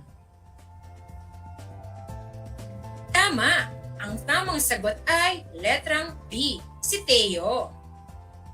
Ikalawang bilang, ayon sa iyong napanood sa larawan, ano ang iyong saloobin o paniniwala tungkol dito? Taglay niya ang katangian ng isang batang blank. A. Matapat. B. Matipid. C. Matulungin. D. Mapagmahal. Mahusay! Ang tamang sagot ay B. Matipid. Ikatlong bilang. Bakit kaya siya nag-iipon? Para siya ay blank. A. Wala lang. B. Magyayabang. C. Mapansin. D. May madudukot. Magaling! Ang tamang sagot ay D. May madudukot. Ika-4 at ika-5 bilang. Kung makakapanood ka ng ganitong palabas sa telebisyon, paano kaya magwawakas ang pangyayari? Ano ang iyong saloobin tungkol dito? Tama! Si Teo ay maaaring makapagtapos ng kanyang pag-aaral dahil sa kanyang magandang katangian na pagiging matipid at masino. Laging tatandaan, sa pagbibigay ng wakas ng isang kwentong binasa o napanood, mahalagang maunawaan ang lahat ng mga detalye sa kwento. Naunawaan niyo ba ang ating aralin ngayong araw? Magaling! Ako'y lubos na nagagalak at inyong naintindihan ang ating aralin. Ngayon naman, magkakaroon kayo ng isang maikling pagsusulit upang malaman natin kung talagang lubos ninyong naintindihan ang ating aralin. Ihanda ang sagutang papel at panulat. Sa mga nanonood sa FB Live, maaari ninyong i-type ang inyong sagot sa comment box na makikita sa inyong screen. Basahin ko ng 2 beses ang bawat tanong, makinig kayong mabuti. Heto ang ating panuto. Piliin sa loob ng kahon ang angkop na wakas ng bawat maikling kwento. Isulat ang titik ng tamang sagot. Ulitin ko, titik lamang ang isusulat sa sagutang papel para sa angkop na wakas ng bawat kwento. Narito ang pagpipilian. Sa letrang A, lalo pa siyang huhusay sa pag-awit. Sa letrang B, tinigilan na niya ang pag-inom ng malamig at bumalik ang kanyang boses. Sa letrang C, natuwa sa kanya ang ama dahil sa angking galing niya sa paghahalaman. Sa letrang D, nakikilala siya at naituro niya ang kanyang mga natutunan. Sa letrang E, lalo pa siyang makikilala sa kanyang masarap na luto. Bibigyan ko kayo ng 5 segundo upang sagutin ang bawat bilang. Simulan na natin. Unang bilang, pinakamasarap ang longganisa at tosinong ginagawa ni Aling Betty. Ngayon na may panay ang eksperimento niya sa iba pang produktong karne. Ulitin ko, pinakamasarap ang longganisa at tosinong ginagawa ni Aling Betty. Ngayon na may panay ang eksperimento niya sa iba pang produktong karne. Ikalawa, maganda at malamyos ang tinig ni Beth. Tuwing umaga, nagsasanay siya ng tamang tiyempo at kumpas. Ulitin ko, maganda at malamyos ang tinig ni Beth. Tuwing umaga, nagsasanay siya ng tamang tiyempo at kumpas. Ikatlo, mang-aawit sa isang malaking hotel si Arman. Malimit, namamalat siya dahil inom siya ng malamig na tubig. Ulitin ko, mang-aawit sa isang malaking hotel si Arman. Malimit, namamalat siya dahil inom siya ng malamig na tubig. Ika-4, kay husay ni Ellen sa computer. Ibinuhos niya ang kanyang atensyon sa pag-aaral ng makabagong kaalaman sa computer. Ulitin ko, kay husay ni Ellen sa computer, ibinuhos niya ang kanyang atensyon sa pag-aaral ng makabagong kaalaman sa computer. Ika-5 at huling bilang, gumaganda at tumataba ang mga halamang naaalagaan ni Benny. Pumasok siyang hardinero sa isang mayamang pamilya. Ulitin ko, gumaganda at tumataba ang mga halamang naaalagaan ni Benny. Pumasok siyang hardinero sa isang mayamang pamilya. Mga bata, ngayon ay ating tingnan kung tama ang inyong mga kasagutan. Hawakan na ninyo ang inyong mga sagutang papel. Narito ang mga tamang sagot. Ang tamang sagot sa unang bilang ay titik E, kaya lalo pa siyang makikilala sa kanyang masarap na luto. Sa ikalawang bilang naman, ang tamang sagot ay titik A, lalo pa siyang huhusay sa pag-awit. Sa ikatlong bilang naman, ang tamang sagot ay titik B, kaya tinigilan na niya ang pag-inom ng malamig at bumalik ang kanyang boses. Sa ikaapat na bilang, ang tamang sagot ay titik D. Nakikilala siya at naituro niya ang kanyang mga natutunan. At sa ikalimang bilang, ang tamang sagot ay titik C. Natuwa sa kanya ang ama dahil sa angking galing niya sa paghahalaman. Tama ba ang inyong mga kasagutan? Sino sa inyong mga bata ang nakakuha ng score na 5? Magaling! Sino naman sa inyo ang nakakuha ng score na 4? Mahusay! Sino naman sa inyo ang nakakuha ng score na 3 pababa? Huwag kayong malulungkot. Makinig ng mabuti at paghusayan pa ang mga gawain sa susunod upang makakuha ng mataas na puntos. Napakahusay niyo mga bata!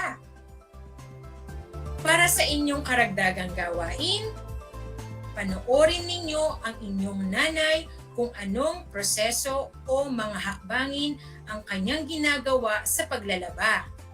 Isulat ang mga hakbang sa paglalaba at ang iyong saloobin o paniniwala hinggil sa prosesong kanyang ginawa. Ulitin ko, panoorin ang inyong nanay kung anong proseso o mga hakbangin ang kanyang ginawa sa paglalaba. Isulat ang mga hakbang sa paglalaba at ang iyong saloobin o paniniwala hinggil sa prosesong kanyang ginawa. Mayroon pa ba kayong ibang mga katanungan? Kung wala na kayong katanungan, binabati ko kayong lahat mga bata dahil sa pinakita ninyong galing sa ating aralin ngayong araw. At sa mga magulang po na patuloy na sumusubaybay sa kanilang mga anak, marami pong salamat. Isa na namang aralin ang natapos sa umagang ito sa Pilipino ng ika-4 na baitang. Naway maisapuso't maisabuhay ninyo ang mga kaalaman at kasanayang inyong natutunan sa araw na ito.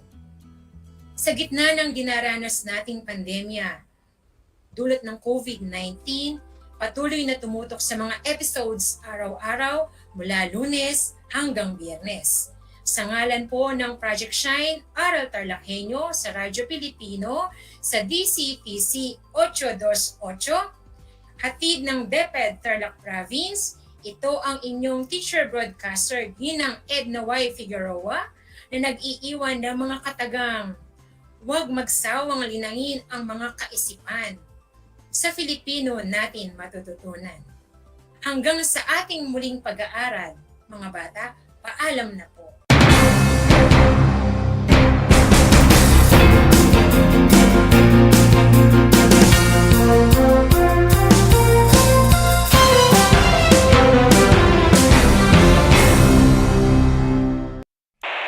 Bahagi mo Radyo Pilipino saan mang bahagi ng Pilipinas, saan mang bahagi ng mundo, ano mang uri ng pamumuhay, kabahagi mo Radyo Pilipino. Radyo Pilipino sumasahim papawid sa DWPR 1296 Dagupan, DZTC 828 Tarlac, DZLT 1188 Lucena, DZYM 1539 Mindoro, DWRL 1080 Legazpi, DWRN 657 Naga, DY DYRB 540. Cebu, DYRL 1035. Bacolod, DYRL 1134. Dumaguete, DXCO 1044. Cagayan de Oro, DXGS 765. General Santos, DXOC 1494. Ozamis, DXOW 981. Davao at Radio Filipino Podcast Center, Manila. Ito ang kabahagi mo, Radio Filipino. Napapakinggan on air,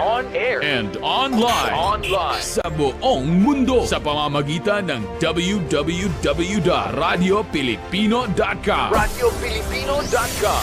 Impormasyong may kalidad at serbisyong may halaga. Kasama, katuwang, kapinoy. Kabahagi mo. Radio Filipino. Radio Filipino.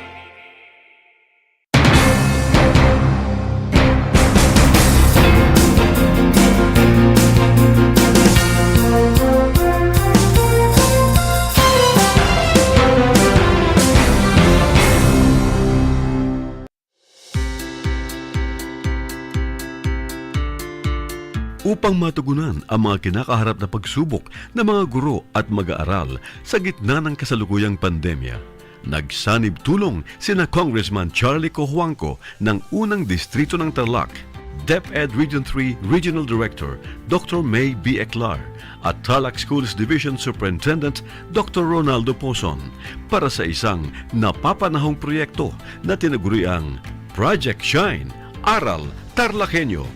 Ang mga mag-aaral ng Grade 4 at Grade 5, ganon din ang Grades 8 and 9 sa buong probinsya ng Tarlac, kasalukuyang sumasailalim sa radio-based instruction.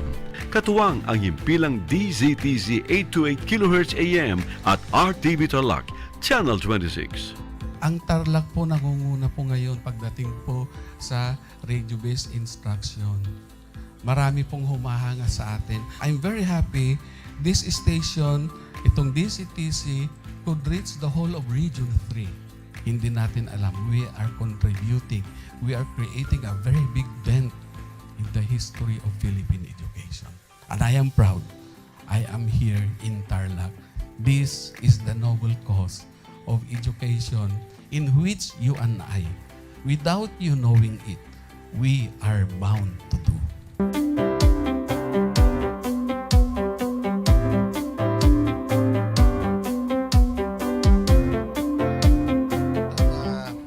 Project natin na Project Shine is a natural consequence dahil sa nangyari sa buong mundo. Let's continue to work together. I think it's very Filipino to practice bayanihan in anything or most of the things that we do.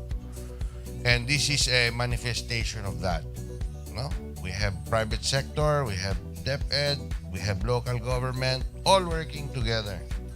And I hope the parents of some of these children, especially the parents that did not graduate from school or hindi nakapag-aral nung sila ay bata, sana naman gamitin na nila itong opportunity na mag-schooling na rin sila kasama ng mga anak nila para mag-bonding pati ang mga magulang sa mga bata. I look at this as doing God's work. Diba? So if you do God's work, it feels right. It's righteous. It's for good, not for evil. Good morning and happy learning, grade 4. Welcome to Aral TarlakHenyo here on RTV Tarlac, Channel 26. Simulcast over DZTZ 828.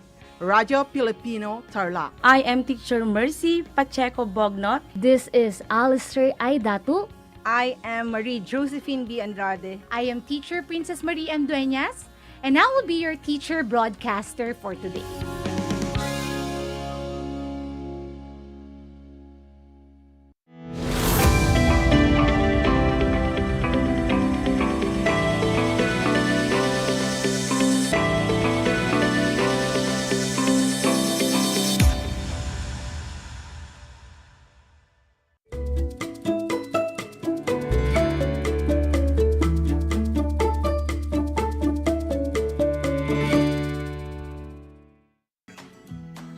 Welcome sa ating Project Shine.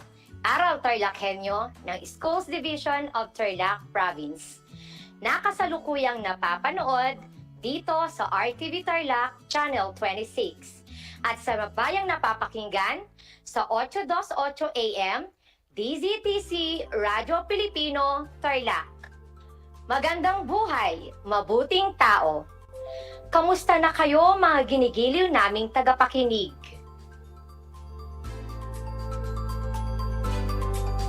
Ang aking pagbati at paghanga sa inyong pagpapahalaga sa edukasyon at pagpupursiging matapos ito ng nagtatagumpay sa kabila ng hamon ng pandemya.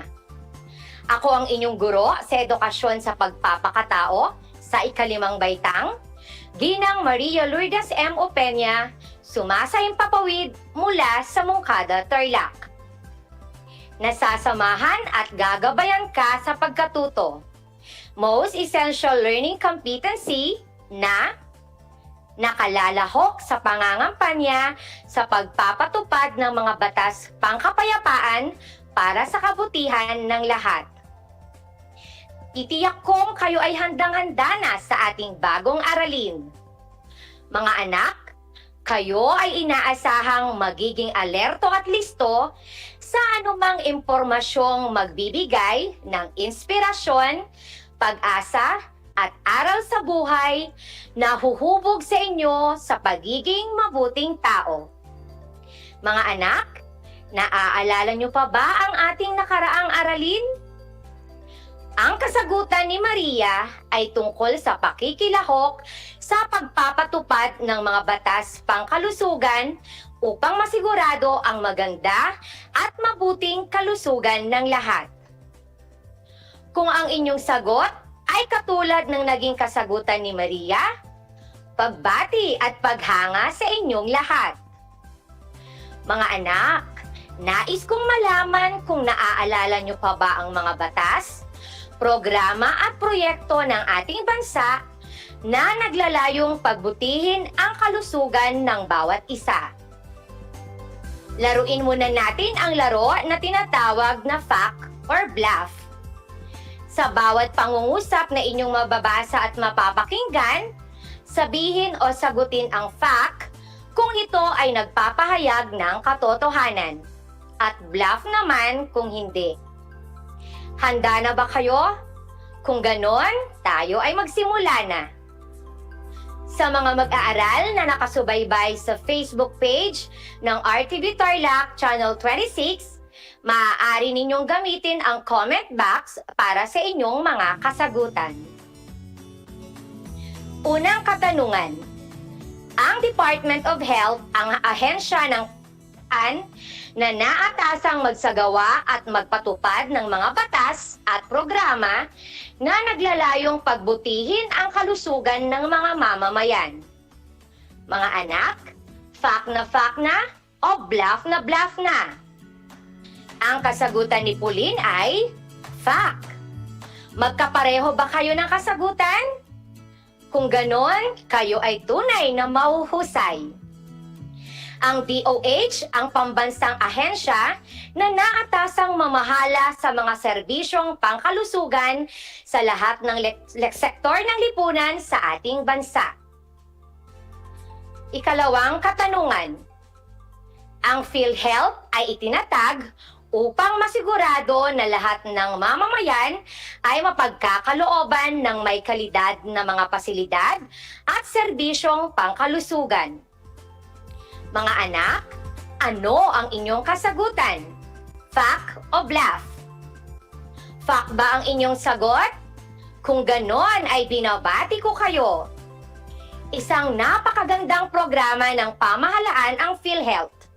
Sa tulong nito, marami sa mga Pilipino ang nakapagpapagamot at nabibigyan pa ng libreng gamot. At ang huling katanungan, ang pagpapatuli ay isinasagawa upang ang mga bata ay magkaroon ng imunisasyon laban sa mga sakit gaya ng diarrhea, polio, tigdas at trangkaso. Mga anak, ano ang inyong sagot? Fact o bluff? Ang sagot ni Nikolay ay bluff. tumpak. Ang pangungusap ay bluff o walang katotohanan. Sapagkat ang tinutukoy ng pangungusap ay ang pagbabakuna.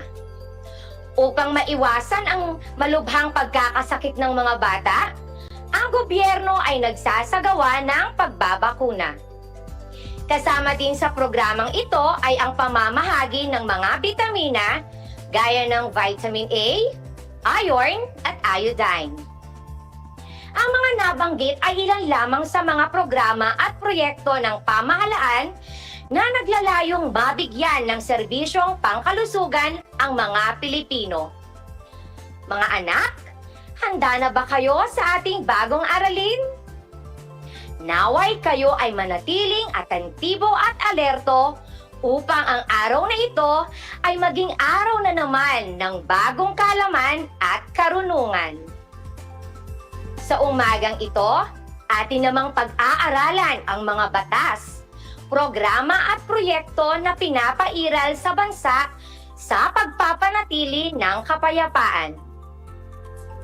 Simulan natin ang araling ito sa pamamagitan ng pagbasa ng isang tula na pinamagatang Kapayapaan, na sinulat ni Jeremiah Gabitan Miralles. Kapayapaan ang hangad ng sinuman. Ngunit paano at kailan makakamtan? Ako ay isang batang Pilipino.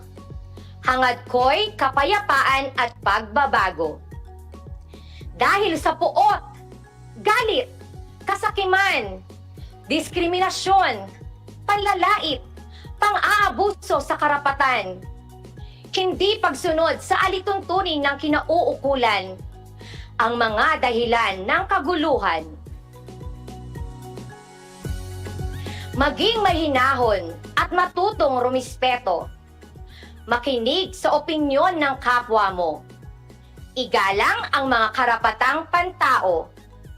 Huwag kalimutan at isapuso ito. Makiisa, makilahok sa mga patakaran.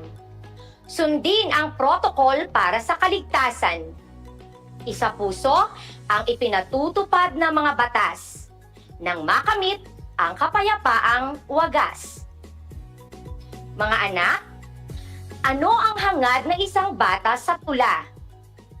Ang sabi ni Miko, ang hangarin ng bata ay ang pagkakaroon ng kapayapaan at pagbabago. Miko anak, tama ang iyong sagot. Ang pangalawang tanong, ano-ano ang mga dahilan ng kaguluhan? Ang sagot ni Micaela, nagkakaroon ng kaguluhan dahil pinapairal ng mga tao ang galit, puot at kasakiman. Sang-ayon ba kayo sa kanyang sagot? Kung oo, kayo ay tama. Ang sabi naman ni Carl Matthew, dahilan din ng kaguluhan ang diskriminasyon at pang-aabuso sa mga karapatan. Carl Matthew, anak, ikaw ay tama. May dagdag na kasagutan si Christian. Ang sabi niya, ang hindi pagsunod sa mga batas pangkapayapaan ay dahilan din ng kaguluhan. Kung sang-ayon kayo sa kanyang kasagutan, kayo ay tunay na mahuhusay. Ang susunod na tanong, ano-ano ang mga paraan upang makamit ang kapayapaan?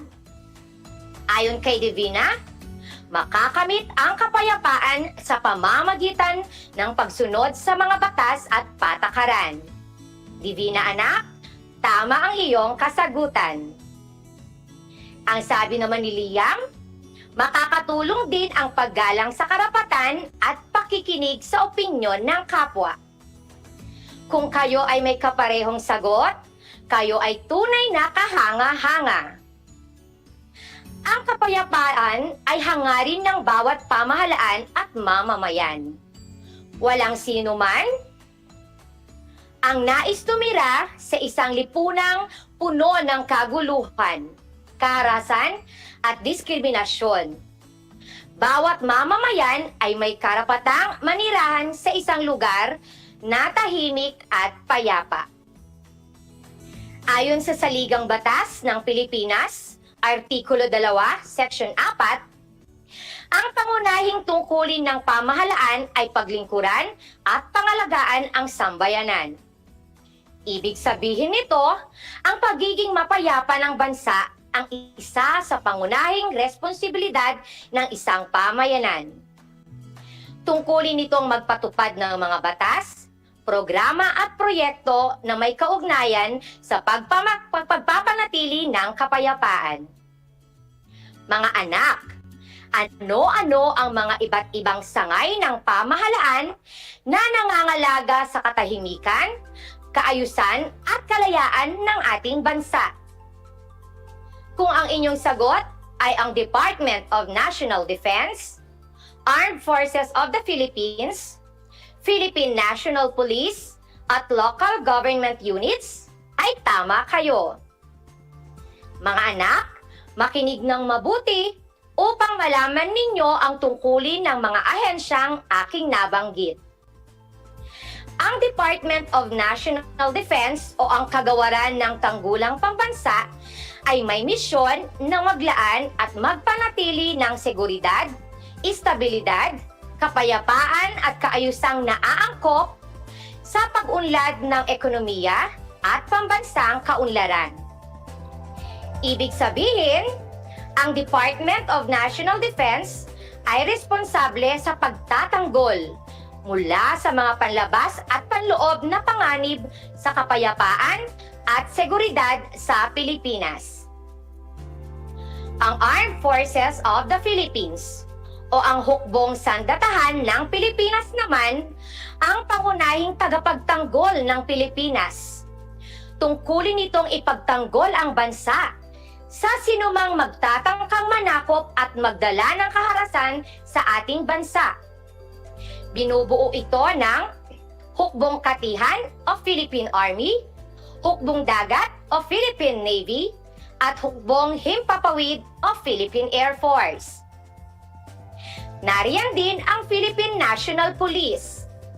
Ito ang nagsisilbing hanay ng mga kapulisan ng bansa.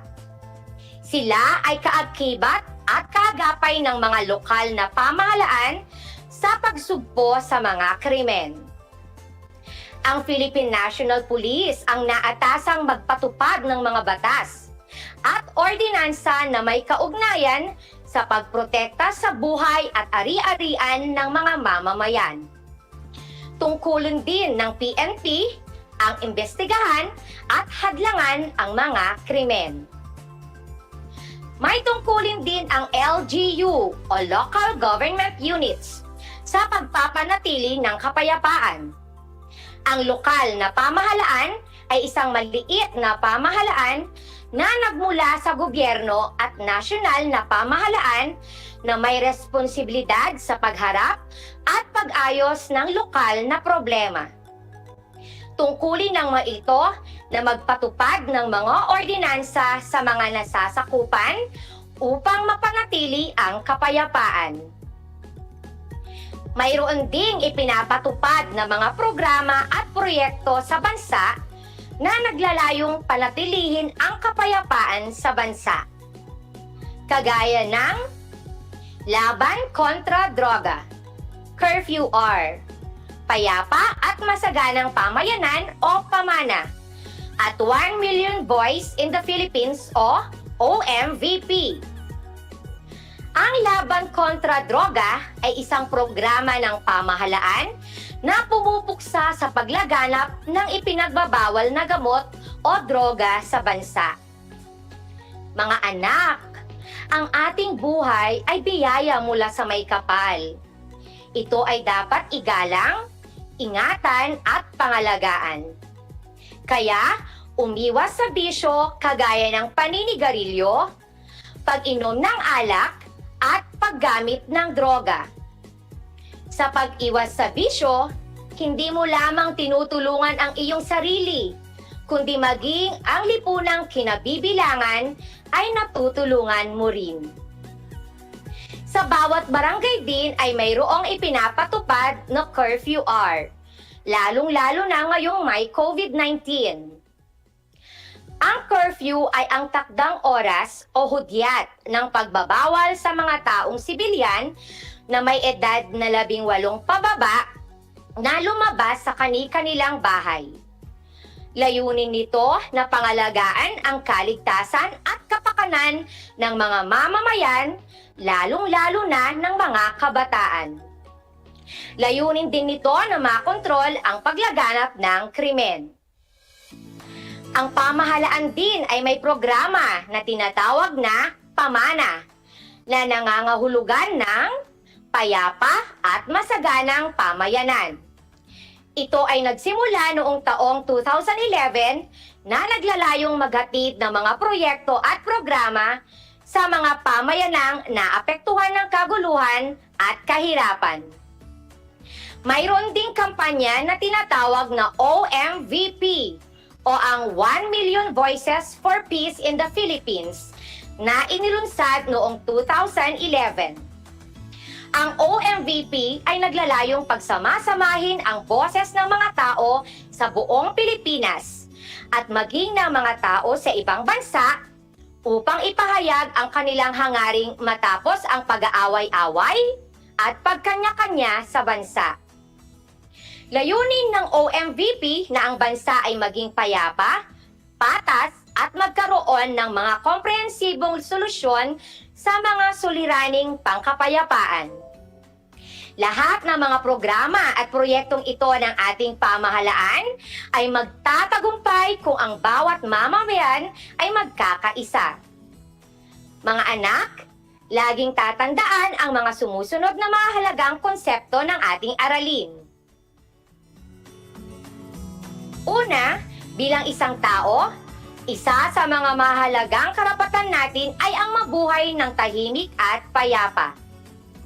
Ibig sabihin, bawat mamamayan ay may karapatang mabuhay sa isang lugar na maayos pa at ligtas sa anumang kapahamakan. Kung kaya't ang pamahalaan ay nagpapatupad ng mga batas at alituntunin na dapat sundin upang maisakatuparan ito.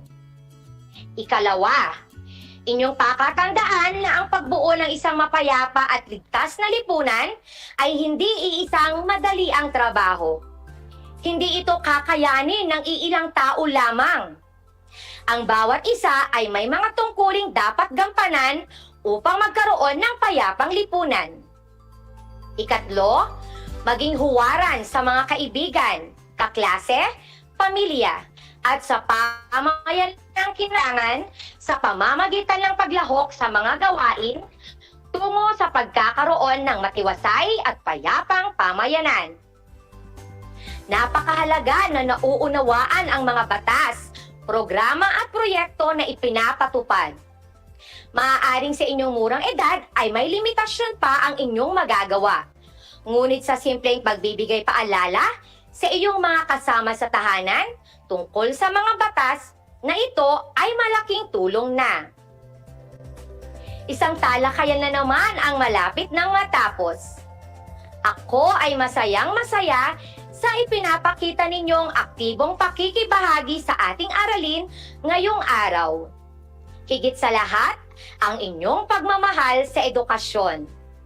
Ipagpatuloy ang kagandahang asal na ito, hakbang tungo sa katuparan ng inyong mga pangarap sa hinaharap. Sa puntong ito, nais kong malaman kung mayroon ba kayong natutunan sa ating aralin sa araw na ito. Sa mga mag-aaral na nakikinig 8 AM, DZTC Radio Filipino Tarlac, kumuha ng isang kapirasong papel at ballpen. At sa mga nakatutok naman sa Facebook page ng RTV Tarlac Channel 26, ay maaari ninyong gamitin ang comment section para sa inyong mga sagot. Tukuyin lamang ninyo kung alin sa mga pagpipilian ang nagpapakita ng tamang sagot.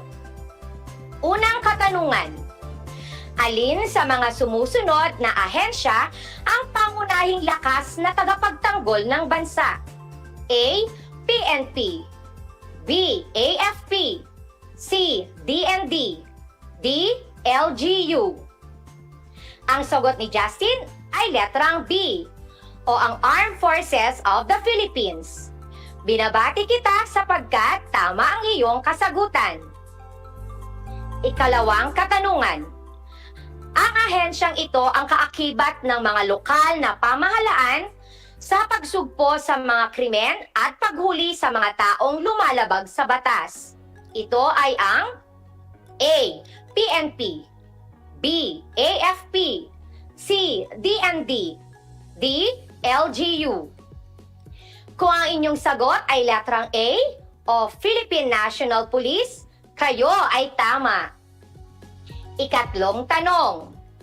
Layunin ng programang ito na mapaunlad ang kabuhayan ng mga lugar na apektado ng kaguluhan at mga lugar na may umiiral na kasunduang pangkapayapaan. A. Laban kontra droga. B.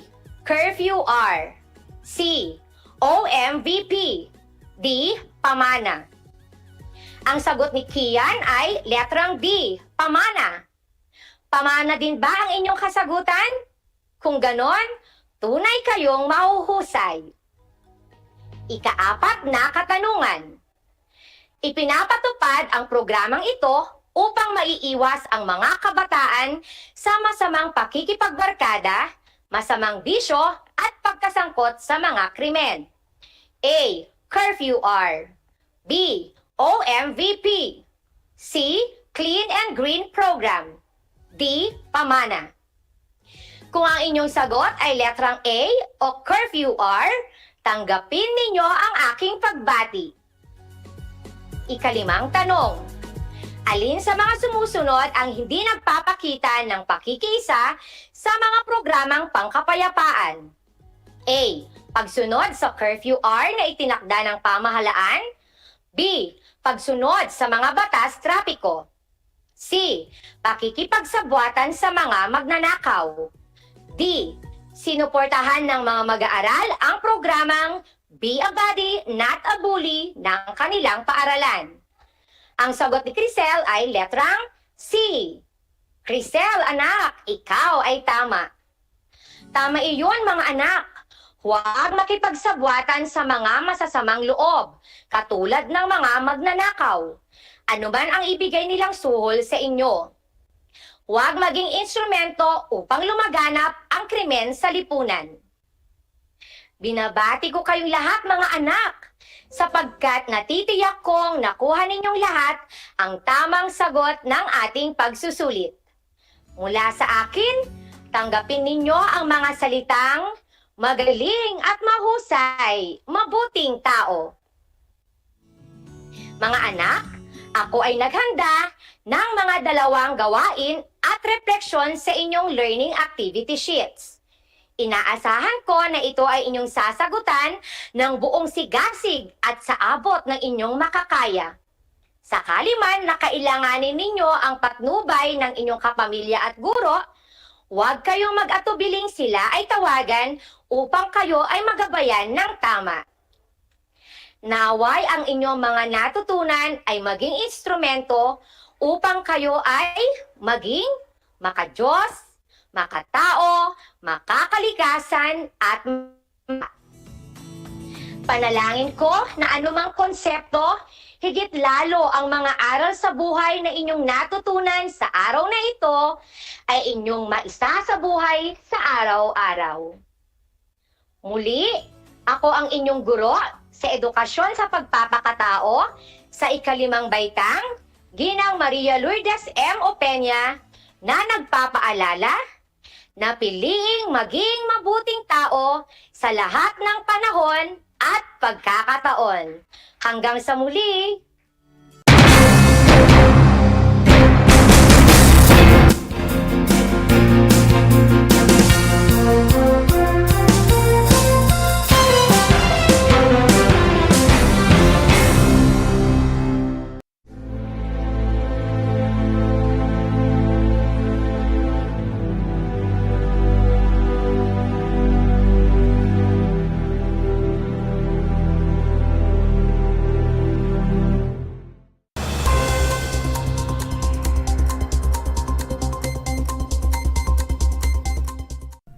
Dinadayo na ng mga deboto mula sa iba't ibang bayan at karatig na lugar ang groto ng Our Lady of Lourdes sa bayan ng Bamban, Tarlac.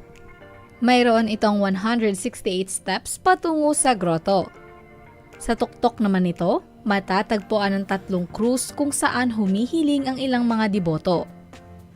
Ayon kay Patty Santos, Public Relations at PIO ng Bamban, ngayong Semana Santa, dinadayo talaga ang groto ng mga deboto. Kaya naman pinaghandaan ng mga ito ang pagdating ng mga tao. Isa sa mga ginawa po namin, syempre po, meron po tayong Lakbay Alalay 2023 for Semana Santa.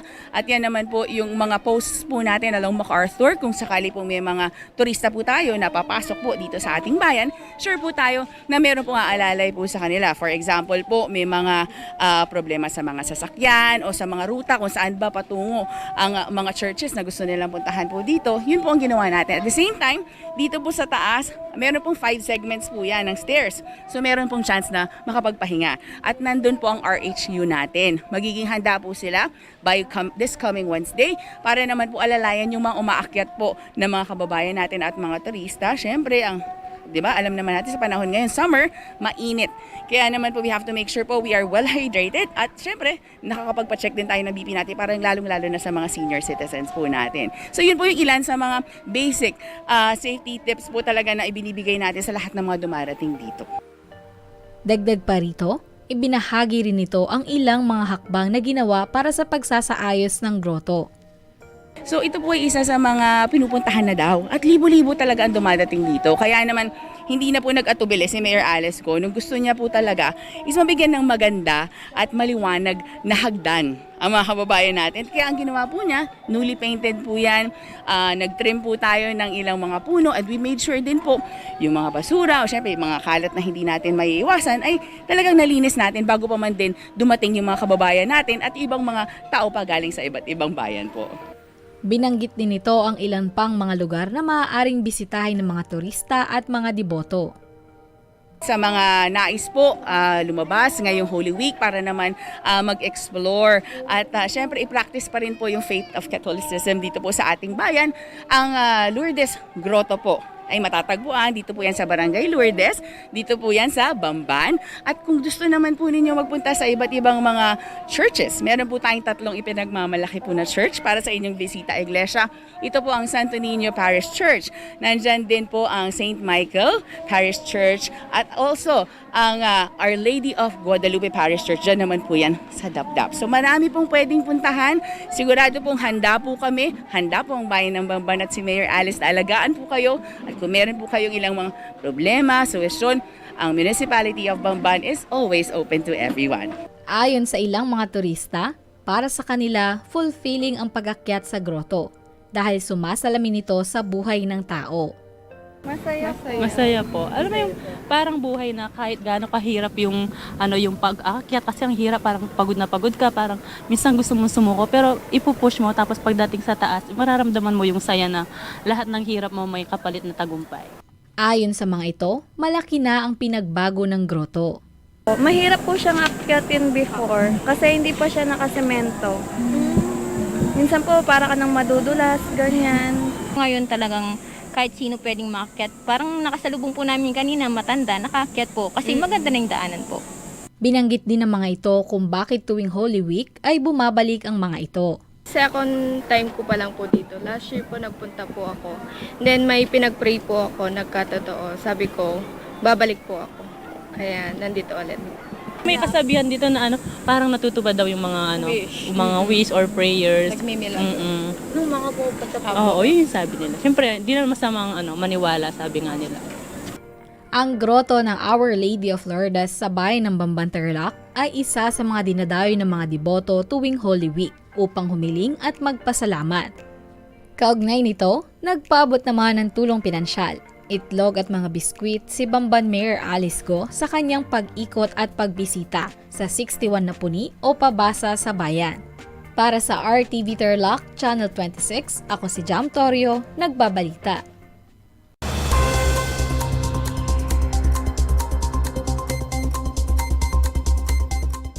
Did you know that children learn more when they initiate an activity and are actively engaged in it? This is your science teacher broadcaster, Princess Diana L. Ronquillo for Aral TarlakHenyo. Let's learn science together on Aral TarlakHenyo. Catch us live every Monday to Friday from 8:30 a.m. to 5:30 p.m. Watch Aral TarlakHenyo on RTV Tarlac, Channel 26, simulcast over Radyo Pilipino, DZTC 828 kHz, and streamed live on FB page and YouTube channel of RTV Tarlac, Channel 26.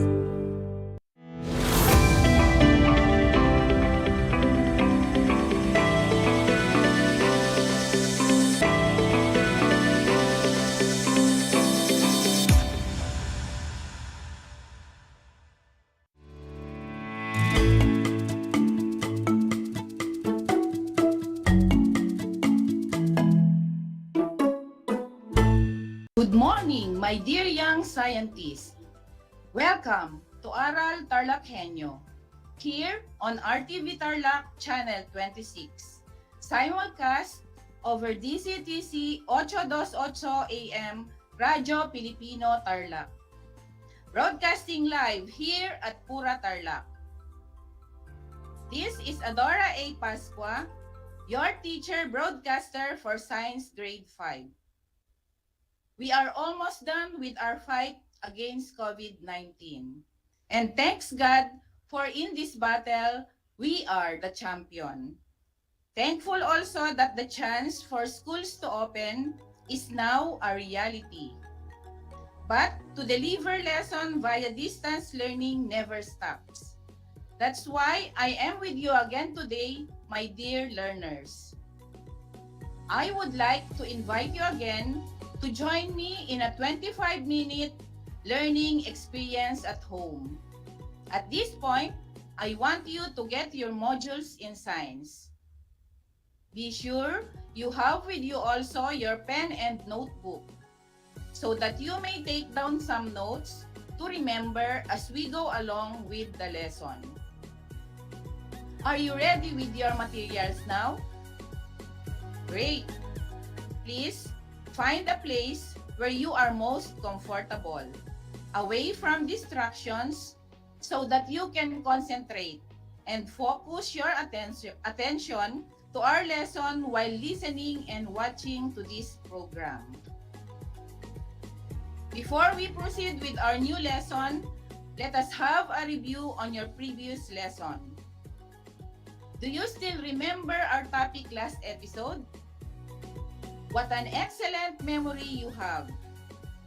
Last episode, we discussed about electromagnet and the materials needed to construct one. I do hope you can still recall what you have learned from the previous episode about our topic. Let's have a review. All you have to do is to answer with true or false. Write true if the statement is correct and false if not. Are you ready? Let's begin. Number 1. The battery serves as the source of electricity in an electromagnet. Again, the battery serves as the source of electricity in an electromagnet. Is this statement true or false? The correct answer is true. Number 2. Horseshoe magnet is an example of temporary magnet. Again, horseshoe magnet is an example of temporary magnet. What is your answer? Correct. This statement is false. Number 3. In constructing an electromagnet, we can use any material as core. I'll repeat. In constructing an electromagnet, we can use any material as core. True or false? The correct answer is false. Number 4. Electromagnet will function by letting electricity flow through it. Again, electromagnet will function by letting electricity flow through it. Exactly. The correct answer is true. And for the last number, electromagnet can be turned on and off. I'll repeat, electromagnet can be turned on and off. What is your answer? Correct. The answer is true. I have given emphasis about this last episode, that this is one of the difference between a magnet and an electromagnet. Okay, class. How many correct answers did you get? Did you get a passing score? Good job, children. You are doing great. Let me share to you this additional information about electromagnets. Electromagnets were first discovered in the 19th century by Danish scientist and researcher Hans Christian Ørsted. Ørsted found that electricity, when run through wire coils, produces a magnetic field. About a decade later, a British scientist named William Sturgeon built an electromagnet out of copper wire. Sturgeon applied a voltage to the coiled copper wire, resulting in the production of a magnetic field. Magnet and electromagnet have the same function, but they do not have the same properties. What are the properties of electromagnets? The main properties of an electromagnet are: 1. An electromagnet is temporary in nature. 2. An electromagnet is made of a soft iron core. 3. The magnetic field strength can be changed. And 4. An electromagnet can be easily demagnetized by switching off the current. Okay, class. Are you ready for the continuation of our lesson last Monday? Then let's begin. Take a look at your Module 6. This module is all about factors affecting the strength of electromagnets. And for this episode, our objective is to A. Identify the factors affecting the strength of electromagnet. B. Demonstrate how to increase the strength of electromagnet. Don't forget to ask assistance from your parents. As I have mentioned last time, electromagnet's performance is not stable. There are factors that can affect its strength. Take a look at the illustration on your screen. What can you say about the nail used? Yes, very good, my dear young scientist. The nail on setup A is smaller than the nail on setup B. If we will try to use the two setup to attract pins, what do you think will be the result? Okay, take a look at the picture again. How many pins are attracted by setup A? Yes, there are only 3.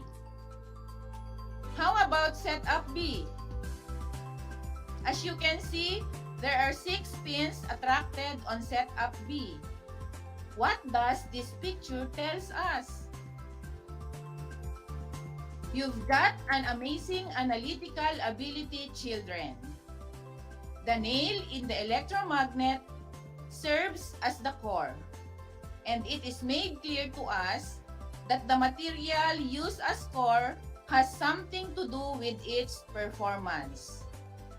This is the first factor that affects the strength of an electromagnet. The greater the size of the iron core, the stronger magnetism an electromagnet has. Let me show you another illustration. Focus on your screen, children. What do you notice this time? Very good, my dear young scientist. The coil of wire wrapped around the nail in setup B is greater than in setup A. This is the result of the two setup. More pins are attracted in setup B than in setup A. What does the number of pins attracted in each setup conveys? Exactly, my dear scientist. An increase in the number of coils increases the strength of an electromagnet. Each turn of the wire adds more force to the electromagnet. The more coils that surround the core, the greater is the magnetic field. But you must remember this. The coils should loop in one direction only. Because if the coils loop in different directions, the magnetic fields in both directions cancel each other. What if we will use this kind of setup to test the strength of the electromagnet? What is your observation on the setup? You're doing great, children. Setup A uses one dry cell, while setup B uses two dry cells. Do you think this setup will affect the strength of the electromagnet? Thus, can we say, if two heads are better than one, two batteries are stronger than one? Let's find out. See the result now. What can you say? Yes, very good, children. More pins are attracted on setup B. Now, we can say that another factor that contributes to the strength of an electromagnet is the amount of electric current supplied. A greater supply of electric current produces a stronger electromagnet. A greater supply of electric current produces a stronger electromagnet. Grade 5 scientists, what I have discussed to you is the result of the activity that was in your module. You can also try it yourself, but do this with the guidance of an adult at home. Now it's time to check if you understand and remember everything that was discussed today. Get a paper and pen and answer the following test. Let me read to you the directions. Choose the letter of the correct answer. Write your answers on a sheet of paper. Number 1. An electromagnet functions when A. You put a bulb into it. B. Electricity flows through it. C. Two objects rub together. D. You use a horseshoe magnet. I'll repeat. An electromagnet functions when A. You put a bulb into it. B. Electricity flows through it. C. Two objects rub together. And D. You use a horseshoe magnet. The correct answer is B. Number 2. Which of the following is true about electromagnets? A. They don't need a battery. B. They are permanent magnets. C. Increasing the number of coils makes the electromagnet stronger. D. Increasing the number of battery makes the electromagnet weaker. I'll repeat. Which of the following is true about electromagnets? A. They don't need a battery. B. They are permanent magnets. C. Increasing the number of coils makes the electromagnet stronger. And D. Increasing the number of battery makes the electromagnet weaker.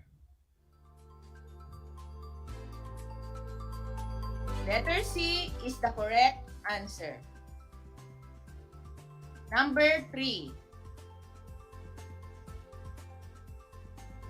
Which of the following electromagnets can attract the most number of thumbtacks?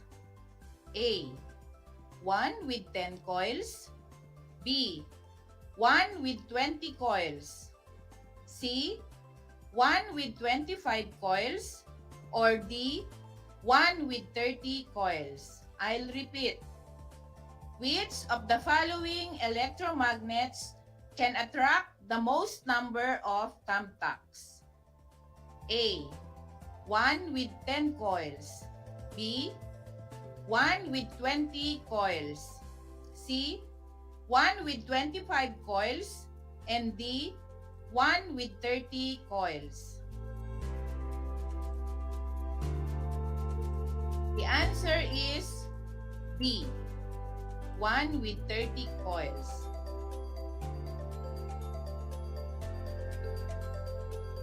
Number 4. To strengthen an electromagnet, there is a need to A. Decrease the voltage. B. Increase the number of turns in a coil. C. Put a non-magnetic substance in the coil. D. All of the above. Again, number 4. To strengthen an electromagnet, there is a need to A. Decrease the voltage. B. Increase the number of turns in a coil. C. Put a non-magnetic substance in the coil. And letter D, all of the above. The correct answer is letter B. And for the last number, in which of the following materials can you make a stronger electromagnet? In which of the following materials can you make a stronger electromagnet? A. 1 with 20 coils, 2 dry cells, wood as core. Or B. 1 with 20 coils, 1 dry cell, 1 big iron nail. C. 1 with 20 coils, 2 dry cells, plastic as core. D. 1 with 20 coils, 1 dry cell, 1 small iron nail. Again, in which of the following materials can you make a stronger electromagnet? A. 1 with 20 coils, 2 dry cells, wood as core. B. 1 with 20 coils, 1 dry cell, 1 big iron nail. C. 1 with 20 coils, 2 dry cells, plastic as core. Or D. 1 with 20 coils, 1 dry cell, 1 small iron nail. What is your answer? The correct answer is letter B.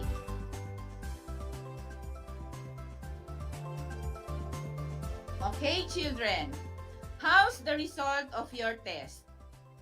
Did you get a perfect score? Excellent, clap for you. For those who got 4, good job. You got a passing score. For those who got lower than 4, don't feel sad. Learning never stops. You can read your lessons as often as you want until you master it. Let us now summarize the learnings we gained today. There are 3 factors that determine the strength of electromagnet. The first one is material used as core. The core is the part of the electromagnet that receives electricity. Iron is the best core material. The size of the core also matters. The greater the size of the iron core, the stronger magnetism an electromagnet has. Another factor is the number and direction of coils. An increase in the number of coils increases the strength of an electromagnet. An increase in the number of coils increases the strength of an electromagnet. Each turn of the wire adds more force to the electromagnet. The more coils that surround the core, the greater is the magnetic field. The coils should loop in one direction only, because if the coils loop in different directions, the magnetic fields in both directions cancel each other. And the third factor is electric current. Another factor that contributes to the strength of an electromagnet is the amount of electric current supplied.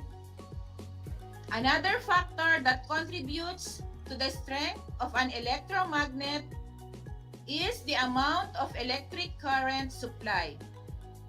A greater supply of electric current produces a stronger electromagnet. Remember, a greater supply of electric current produces a stronger electromagnet.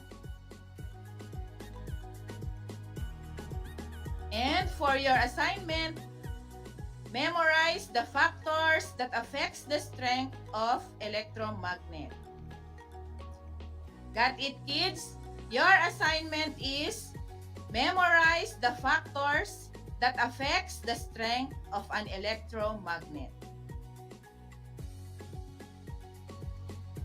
We're done, children. I hope you enjoyed the lesson today. If there's a part of our lesson that you do not understand, remember, kids, Teacher Adora is just a text away. I am very much willing to entertain your questions. This is Project Shine, Aral TarlakHenyo, brought to you by the Department of Education, Division of Tarlac Province, in cooperation with DZTC 828 AM station and RTV Tarlac Channel 26. I would like to end up by saying, like an electromagnet that can be made stronger by many factors, be a smart learner and become a scientist in the future. Thank you and God bless. This is your science anchor teacher, Ma'am Adora A. Pascua.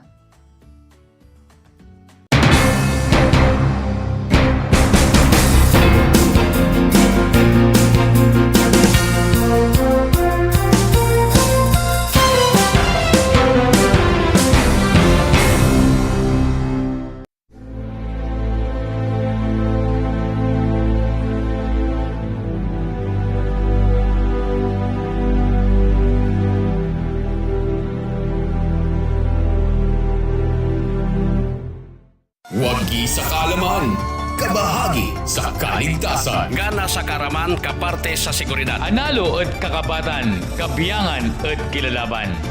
Narito ang mga dapat gawin kapag may sunog. Kung nasusunog na ang bahay, lumabas agad. Huwag nang magsalba pa ng gamit. Tumawag agad sa fire department o humingi ng tulong sa mga kapitbahay. Takpan ang bibig at ilong upang hindi makalanghap ng usok. Maari ring gumamit ng panyo o tuwalya. Kung hindi makalabas, pumunta sa anumang bagay na makakapukaw ng atensyon. Kung sakaling mahagip ng apoy ang damit, magpagulong-gulong sa sahig hanggang mawala ito. Wagi sa kaalaman, kabahagi sa kaligtasan. Madaugon sa kasayuran, kabahin sa kaluwasan. Sinambot keng kabaluan, kayabe keng kasamasnan. Madaugon sa kahibalo, kabahin sa kaluwasan. Isang mahalagang paalala mula sa kabahagi mo, Radyo Pilipino. 1 FM. This is your one. My only one. One lang yan. The only one. 1 FM.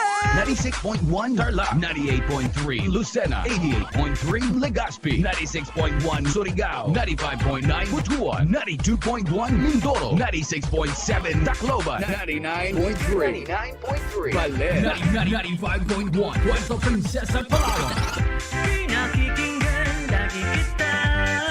This is your one. Your only one. Your only one. 1 FM. 1 FM. Your only one FM. 1 FM.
Multiply 1089 by 9, you will get an answer, the exact reverse, which is 9,801.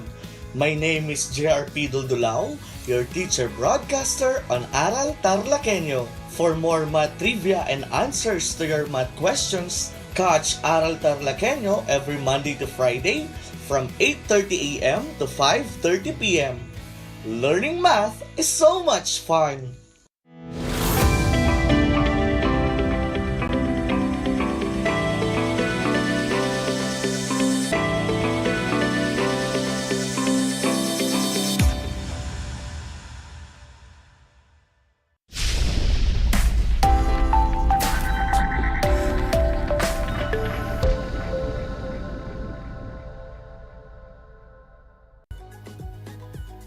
Good morning, everyone. Hello, grade 5 learners. Welcome to Project Shine Aral TarlakHenyo here on RTV Tarlac, Channel 26 and Cable TV, Channel 100. Simulcast over DZTC 828 Radio Filipino Tarlac. You can also catch us live on RTV Tarlac Facebook Live and YouTube channel. Today is Wednesday, April 13, 2022. I am Marlon Gutierrez Pexon, your teacher broadcaster for Mathematics Grade 5, bringing your lesson on air live via remote broadcast from Malacampa, Camiling, Tarlac. Dear learners, are you ready? Join me today as we explore and learn another fun-filled lesson. Make sure that you are in conducive place and free from any distractions so that you can concentrate on your lesson and hear me well over our broadcast. Please prepare your pen and paper. which you will need for your computation later. And of course, your 21st century Mathlets Learners material. Also, don't forget to have a glass of water beside you to get hydrated anytime. Okay? I'm glad that you are prepared. We are now on our 8th week of our mathematics lesson for the 3rd quarter. In today's lesson, we will be discussing about finding the circumference of a circle. Are you ready? Now then, let's begin. Last Monday with Sir Daryl Carlo de Mayo, you have learned about visualizing circumference of a circle and measuring circumference of a circle using appropriate tools. Can you still recall? Let me check if you have remembered your previous lesson very well. Let's have a short review. Listen to each item carefully. Choose the letter of your answer and write it in your notebook. I will give you 3 seconds to answer for each item. If you are watching live on Facebook, you can also type in your answers in the comment section. Are you ready? Let's proceed. Number 1. It is the distance around a circle. A. Chord. B. Circumference. Choose your answer. Go. If your answer is letter B, that's good. You are correct. Circumference is the distance around a circle. Number 2. Which one represents circumference? A. Wheel of a car. B. Door. You have 3 seconds. Go. Did you answer letter A? Cool. That's right. A wheel of a car represents circumference. Number 3. It is the ratio of the circumference of a circle to its diameter. A. Radius. B. Pi. Give yourself a try. Go. Letter B is the correct answer, children. Did you get it right? That's coming along nicely. Pi is the ratio of the circumference of a circle to its diameter. Number 4. It is an appropriate tool that can be used to measure the circumference of a circle. A. Tape measure. B. Ruler. What is your choice? Go. What is your answer? Is it letter A? Good attempt. You got it right. Tape measure is an appropriate tool that can be used to measure the circumference of a circle. Last item, number 5. It is a measuring tool used to measure short distances. A. Ruler. B. Meter stick. Can you figure this out fast? Go. What do you think is the answer? Yes, it is letter A. Wow, you are doing a good job. Ruler is a measuring tool used to measure short distances, while meter stick is a measuring tool used to measure longer distances up to 100 centimeters or a meter.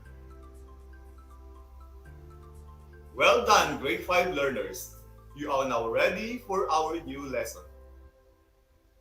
Today, we will find the circumference of a circle on page 295 on your 21st century Mathlete Learners material.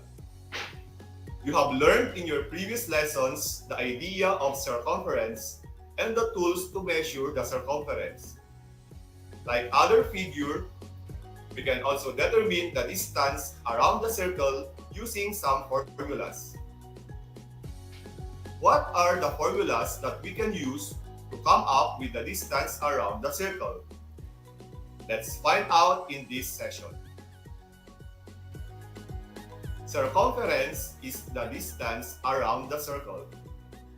From the concept discussed, that pi is the ratio of the circumference of a circle to its diameter, that is, pi equals circumference divided by diameter. To derive the formula for the circumference of a circle, we will use the formula pi equals circumference divided by the diameter. Note that the denominator of any whole number is 1.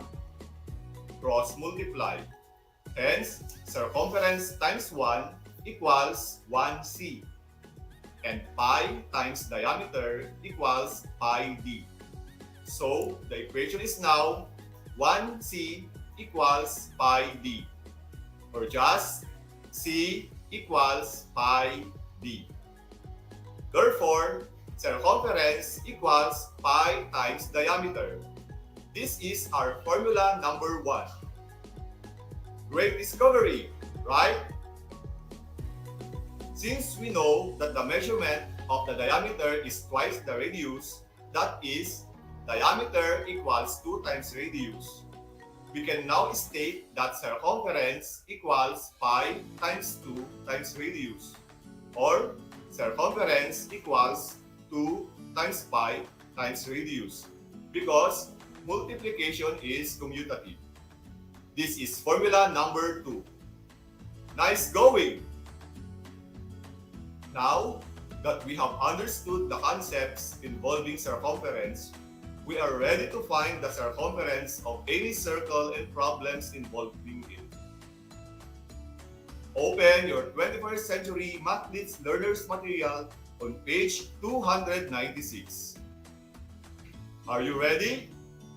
Let's start. Number 1. Solve for the circumference of a circle with a diameter of 18 feet. Use 3.14 for the value of pi. Using the formula number 1, formula with the diameter, circumference equals pi times diameter. Let us substitute the values of pi with 3.14 and the diameter with 18. Thus, circumference equals 3.14 times 18. Multiply 3.14 and 18, and the product is 56.52. Class, do not forget to always put the unit in the final answer. So, our complete answer is circumference equals 56.52 feet. Did you get it, children? If yes, that's nice to hear from you. Great! Let us try another example. Do this on your own, children. I know you can do it. Number 2. Find the circumference of a circular pond with a diameter of 4 meters. Remember, children, to use 3.14 for the value of pi. I will give you 10 seconds to answer. Time starts now.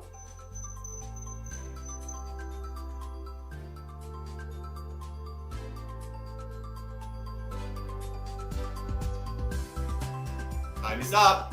Let us check your work.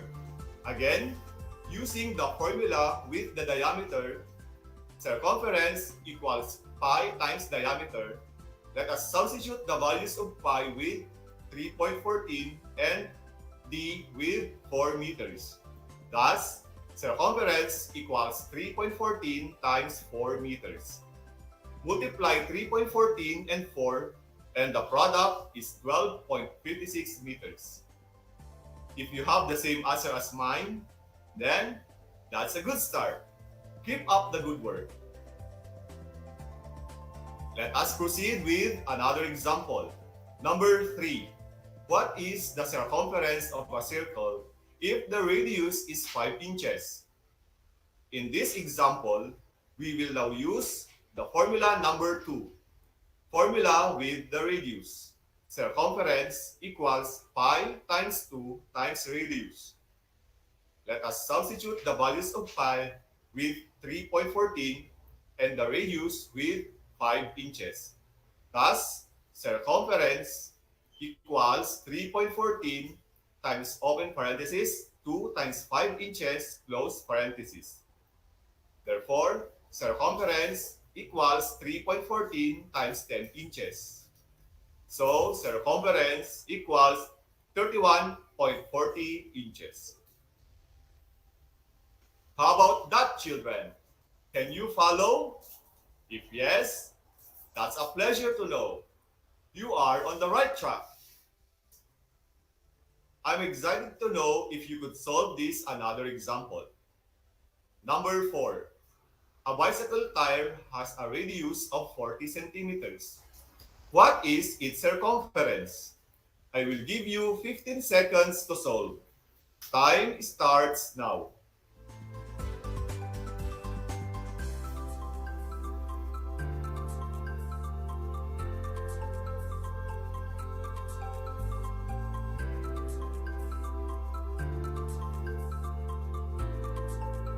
Time is up. Let us see your solution. Again, using the formula with the radius, circumference equals radius times pi times 2 times radius. Let us substitute the values of pi with 3.14 and the radius with 40 centimeters. Thus, circumference equals 3.14 times open parenthesis 2 times 40 centimeters close parenthesis. That is, circumference equals 3.14 times 80 centimeters. Circumference equals 251.20 centimeters. It's easy, right? You are all smart as a whip. This time, you will answer some activities to check your ability in finding the circumference of the circle. Just relax and recall the previous examples as your guide. I will still guide you through. You have 10 seconds to answer each item. Are you ready? So, let's begin. Number 1. Find the circumference of the circle with a radius of 2 meters. You have 10 seconds to answer. Go!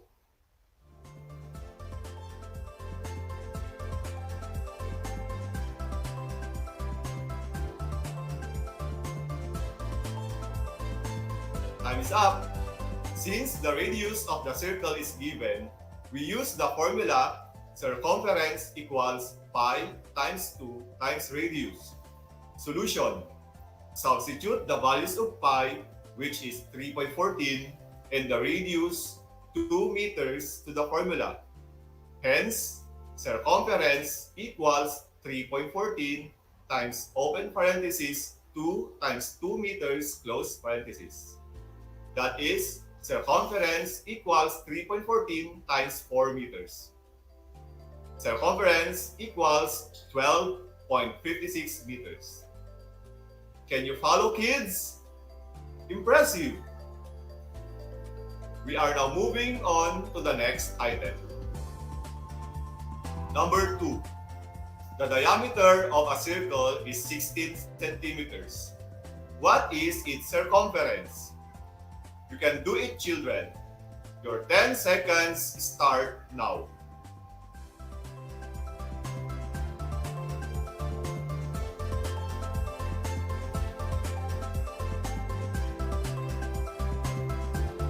Time is over. In the given problem, the diameter of the circle is given. Hence, we use the formula circumference equals pi times diameter. Solution. Substitute the values of pi, which is 3.14, and the diameter 16 centimeters to the formula. Hence, circumference equals 3.14 times 16 centimeters. Circumference is 50.24 centimeters. Did you get the same answer as mine? That's the way to do it, children. Aja! Number 3. What is the circumference of a circle if the diameter measures 17 decimeters? Ready? Your 10 seconds begin.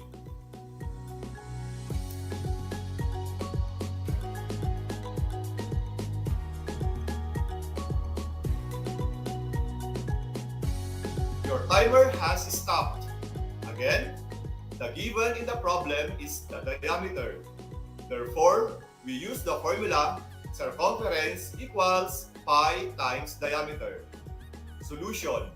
Substitute the values of pi, which is 3.14, and the diameter 17 decimeters to the formula. So, circumference equals 3.14 times 17 decimeters. Circumference equals 53.38 decimeters. Is your answer correct? If yes, I'm glad to hear that. Magnificent! Number 4.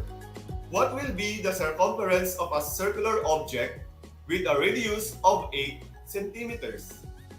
Another 10 seconds for you to answer. Go!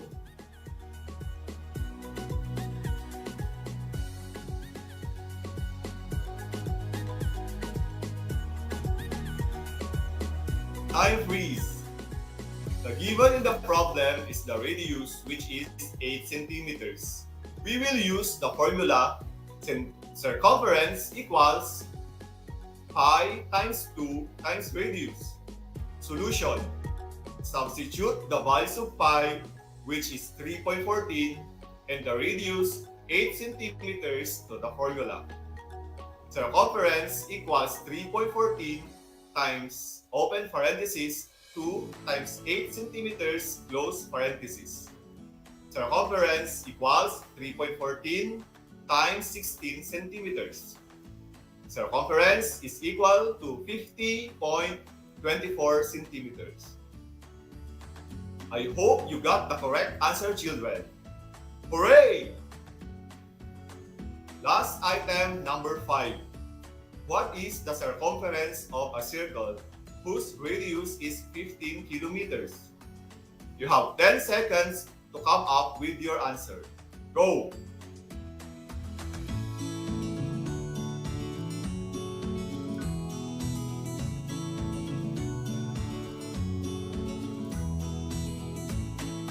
Your 10 seconds has ended. Let us find out the correct answer, children. The radius of the circle is given, which is 15 kilometers. We will use the formula circumference equals pi times 2 times radius. Solution. Substitute the values of pi, which is 3.14, and the radius 15 kilometers to the formula. Circumference equals 3.14 times open parenthesis 2 times 15 kilometers close parenthesis. Circumference equals 3.14 times 30 kilometers. That is, circumference equals 90.20 kilometers. If your answer is 90.20 kilometers, right on! Good job, children! How are you getting along, kids? I hope you can now follow solving the circumference of a circle. Try the other set of activity. Complete the given table. Find the circumference. Given. Number 1, radius is 3 centimeters. Number 2, diameter is 7 decimeters. Number 3, radius is 1 meter. Number 4, diameter is 100 centimeters. You have 60 seconds to finish this. Alright, your timer starts now.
Your 60 seconds has lapsed.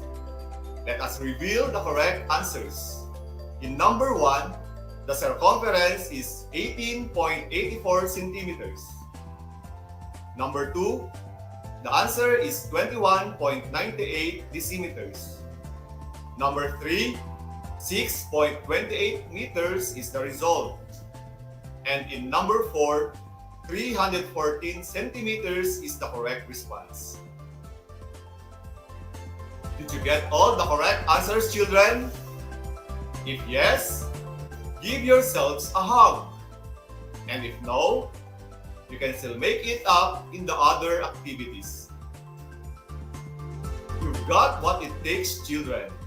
You are now prepared to find the circumference of a circle. Let us now wrap up our lesson. Today, we talk about finding the circumference of a circle. What formula do we use to solve for the circumference? Exactly! We use the formula circumference equals pi times diameter, or circumference equals pi times 2 times radius. Great job, everyone! You have worked so hard, children. I salute you for always doing your best. You made an outstanding performance.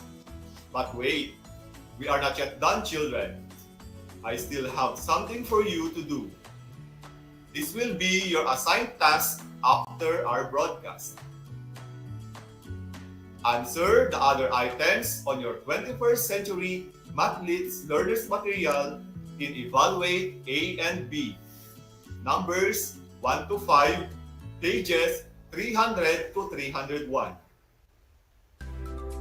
You may seek the assistance of your parents, guardians, or siblings. Make it sure that you will send to your math teacher your accomplished task when your parents or guardians return it to school on Friday. That's all for today, children. We will have more exciting activities on our next broadcast. I hope you enjoyed our lesson and learned a lot today. Here on RTV Tarlac, Channel 26, and DZTC 828 Radio Filipino Tarlac. GOODJOB, good job, hey! High five to all of you, brilliant children. Once again, this is Teacher Marlon Gutierrez Pexon, your teacher broadcaster for Mathematics Grade 5. Reminding you to study well, keep safe, and stay healthy every day. Congratulations, Grade 5 learners. God bless everyone. Until next time.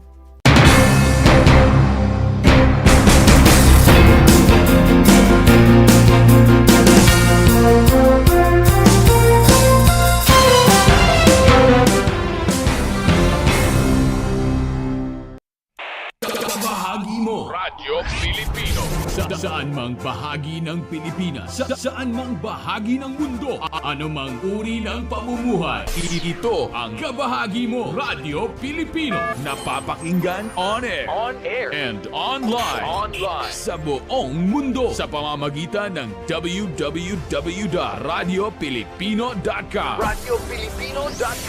Impormasyong may kalidad at serbisyong may halaga, kasama katuwang Kapinoy. Kabahagi Mo Radyo Pilipino. Radyo Pilipino.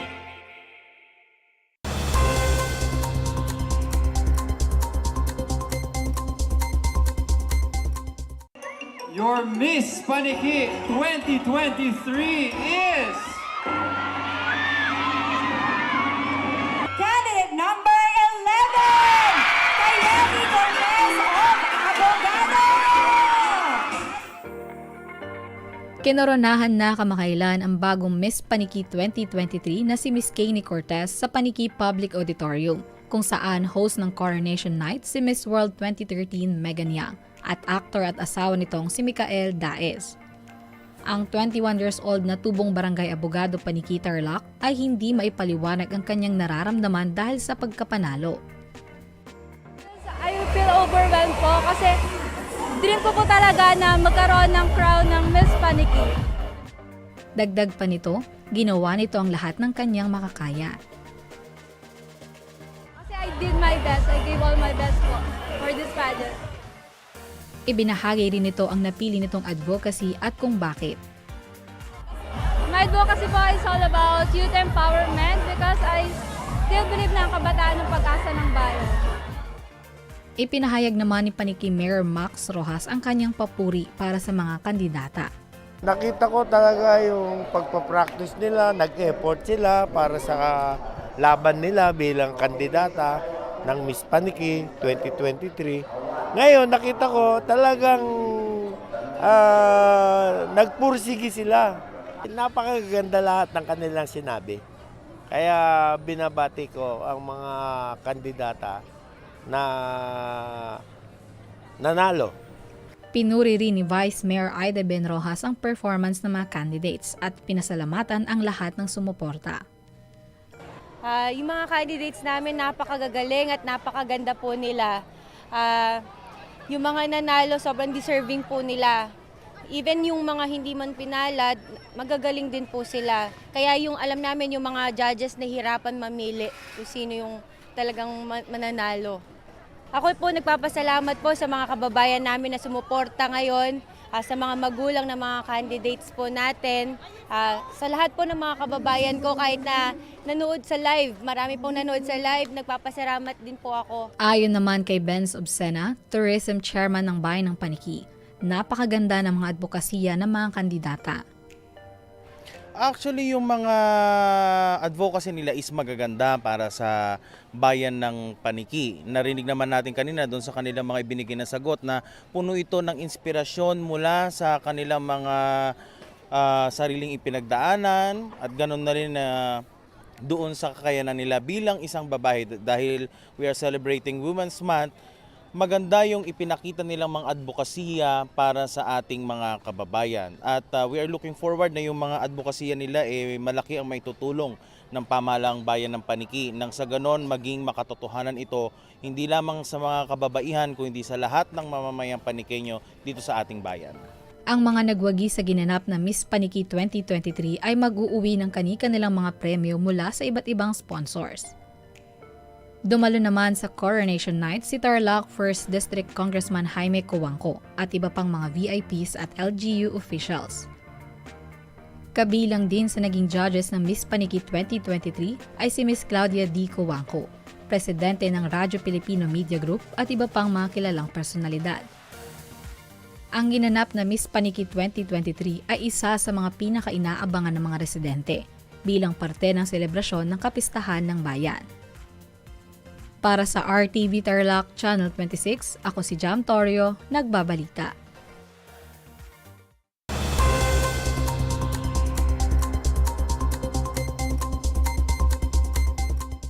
Ang Tagalog ay ang wika ng mga taga-Quezon, Batangas, Bulacan at ng iba pang katutubong nagsasalita nito. Ang Filipino ay ang pambansang wika batay sa tinadhana ng 1987 Constitution. Tara na at matuto ng salitang Filipino. Manood at makinig ng Aral TarlakHenyo sa RTV Tarlac Channel 26 at sa bayang naririnig sa Radyo Pilipino, DZTZ 828 at napapanood din live sa FB page at YouTube channel ng RTV Tarlac Channel 26. Manood at matuto ng ating mga aralin sa Filipino. Dito lang yan sa Aral TarlakHenyo. Ako si Ma'am Crystal May Aquino, ang inyong teacher broadcaster sa Filipino.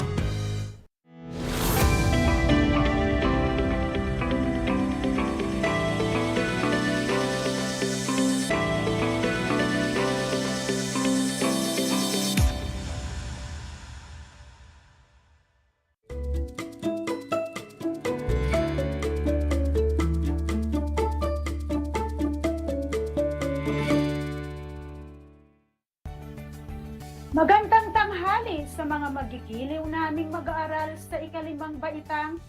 Ngayon ay Miyerkules, 13 ng Abril, taong 2022.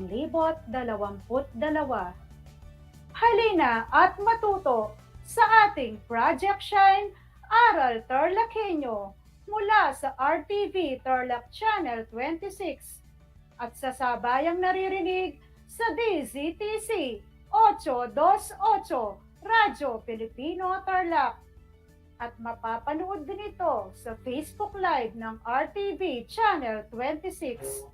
Hatid ng DEPED Schools Division of Tarlac Province.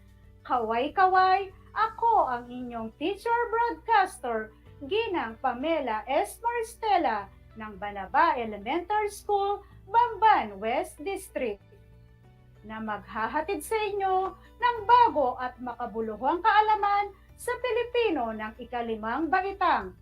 Marapat lang na ating tandaan sa araw na ito ang 3 M. Makinig, makisama, at matuto kasama ang inyong guro. Bago natin simulan ang ating talakayan, inaasahan ko na kayo ay nasa maaliwalas na lugar at maayos na napapanood at naririnig ang ating broadcast. Pakihanda ang inyong mga learning activity sheets, papel at ballpen para masundan ninyo ang ating talakayan ngayong araw. Kung meron kayong mga katanungan at nais bigyan ng linaw, maaari ninyong gamitin ang ating chat box na makikita sa inyong screen sa ating Facebook live stream. Handa na ba kayong makinig at matuto, mga bata? Ayos! Ako'y natutuwa at kayo'y handang-handa na. At dahil dyan, atin nang simulan ang ating bagong aralin. Halina! At atin itong tuklasin. Ang ating tatalakayin sa tanghaling ito ay ang tungkol sa nasasabi, ang simuno at panaguri sa pangungusap. Pagkatapos mapakinggan ang episode na ito, kayo ay inaasahang masasabi ang simuno at panaguri sa pangungusap.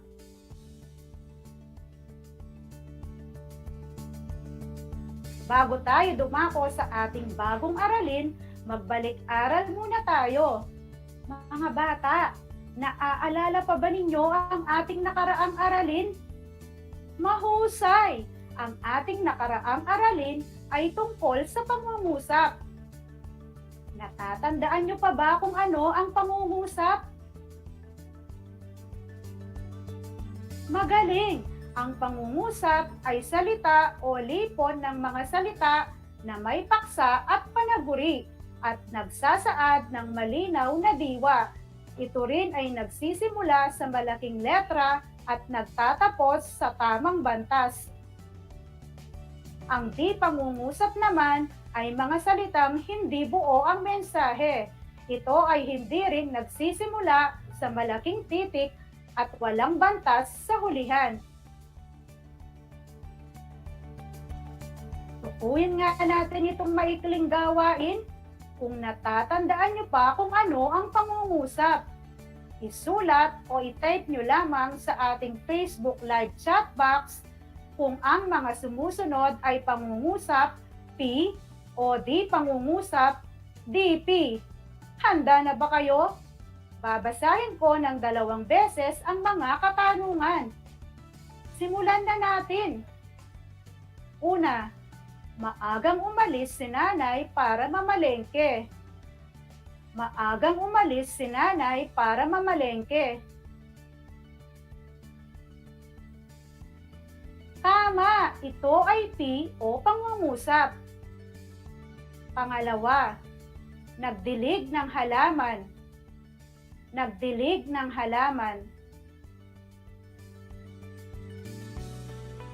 Magaling! Ito ay DP o di pangungusap. Pangatlo, ang mga Pilipino ay kilala sa pagiging masiyahin sa buhay. Ang mga Pilipino ay kilala sa pagiging masiyahin sa buhay. Tama! Ito ay P o pangungusap. Pang-apat, masayang dumalo si Ana sa kaarawan ng kanyang kaibigan. Masayang dumalo si Ana sa kaarawan ng kanyang kaibigan. Tumpak, ito ay P o pangungusap. Panglima, maging masinop. Maging masinop.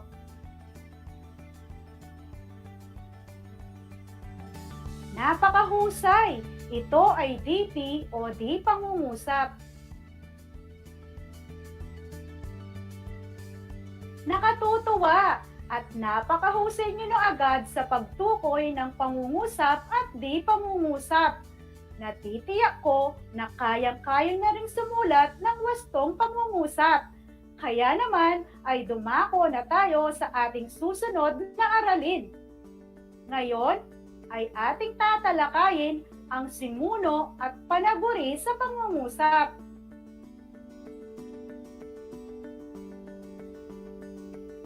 Handa na ba kayo? Ang dalawang bahagi ng pangungusap ay ang simuno at panaguri. Ang simuno ay ang paksang pinag-uusapan. Nakikita ito sa pamamagitan ng panandak, si, sina, at ang mga. Maaari rin itong panghalip o pangalan. Narito ang mga halimbawa ng pangungusap. Una, si Adan at Eva ay nangako na susunod sa lahat ng utos.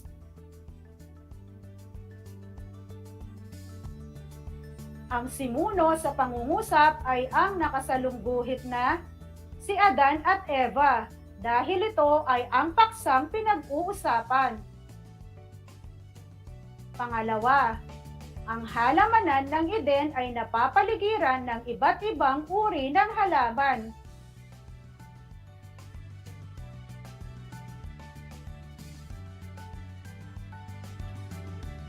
Ang simuno sa pangungusap ay ang nakasalungguhit na ang halamanan ng Eden dahil ito ay ang paksang pinag-uusapan. Panghuli, ipinagbabawal na kainin ang bunga ng punong kahoy.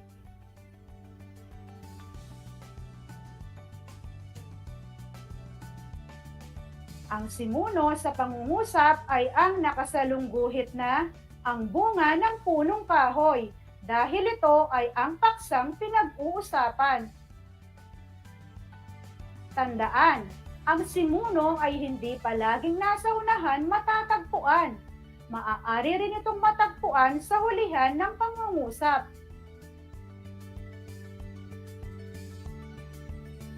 Para naman sa ikalawang bahagi ng pangungusap, ito ay ang panaguri.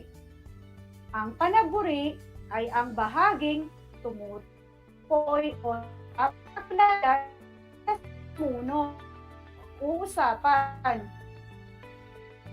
Agit-busunod sa suno at matatagpuan sa hulihan ng pangungusap, ito ng panandang ay. Ito ang halimbawa ng pangungusap. Una, si Adan at Eva ay nangako na susunod sa lahat ng utos. Si Adan at Eva ay nangako na susunod sa lahat ng utos. Ang panaguri sa pangungusap ay ang nakasalungguhit na ay nangako na susunod sa lahat ng utos. Ay ang panaguri sa pangungusap dahil ito ang bahaging tumutukoy sa simuno. Pangalawa, ang halamanan ng Eden ay napapaligiran ng iba't ibang uri ng halaman. Ang halamanan ng Eden ay napapaligiran ng iba't ibang uri ng halaman.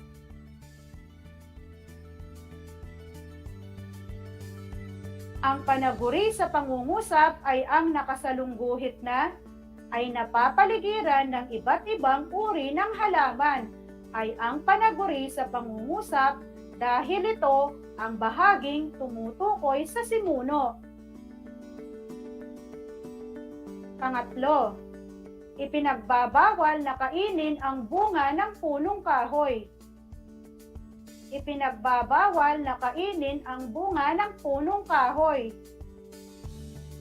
Ang panaguri sa pangungusap ay ang nakasalungguhit na.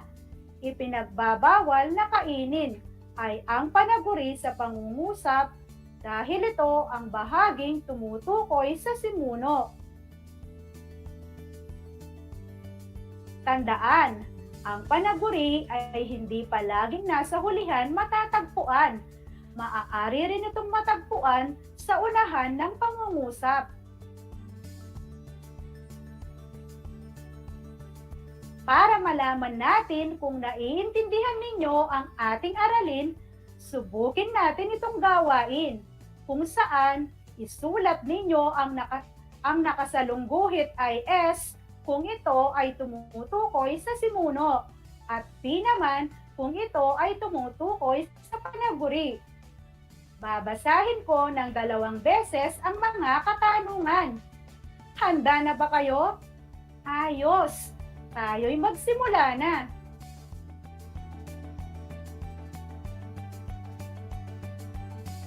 Una, ang mga guro ay abala sa paghanda sa nalalapit na pasukan. Ang mga guro ay abala sa paghahanda sa nalalapit na pasukan. Ang salitang nakasalungguhit ay ang mga guro. Ito ba ay simuno o panaguri?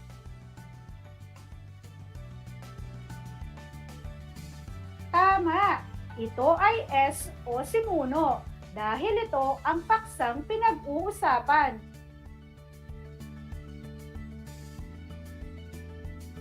Ikalawa, maging ang mga bata ay dapat masanay sa pagharap sa kalamidad.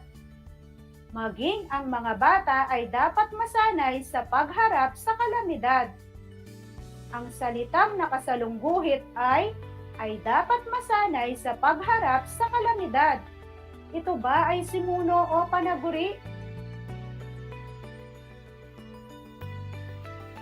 Napakahusay! Ito ay P o panaguri dahil ito ay ang bahaging tumutukoy o nagpapakilala sa simuno.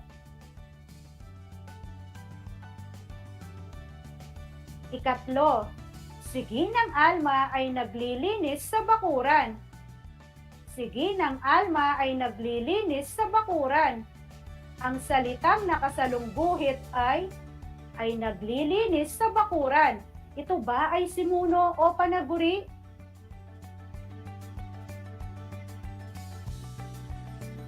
Magaling! Ito ay P o panaguri dahil ito ay ang bahaging tumutukoy o nagpapakilala sa simuno. Pang-apat, ang mga opisyales ay nagpulong para sa nalalapit na pasukan. Ang mga opisyales ay nagpulong para sa nalalapit na pasukan. Ang salitang nakasalungguhit ay nagpulong para sa nalalapit na pasukan. Ito ba ay simuno o panaguri? Ang tamang sagot ay P o panaguri dahil ito ay ang bahaging tumutukoy o nagpapakilala sa simuno.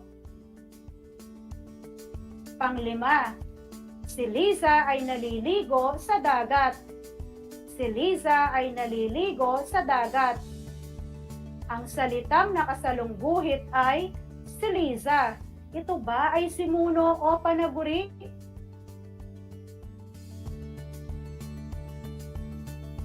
Magaling! Ito ay S o simuno dahil ito ang paksang pinag-uusapan.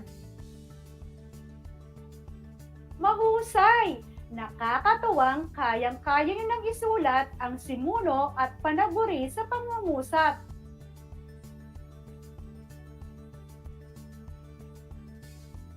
Sumubok ulit tayo ng isa pang gawain kung saan sasalungguhitan ang simuno at ikahon ang panaguri sa mga sumusunod na pangungusap.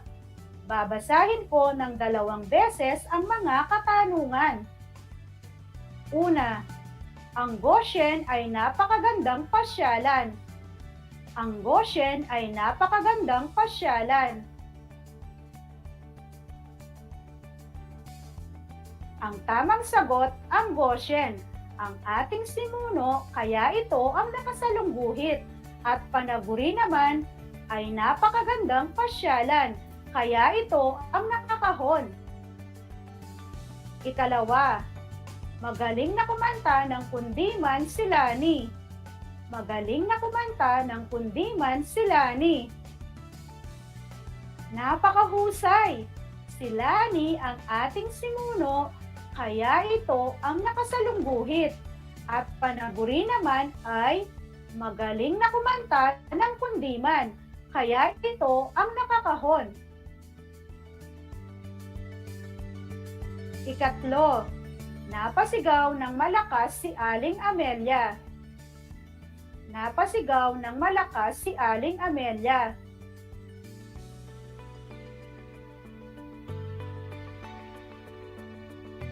Napakagaling! Si Aling Amelia ang ating simuno, kaya ito ang nakasalungguhit.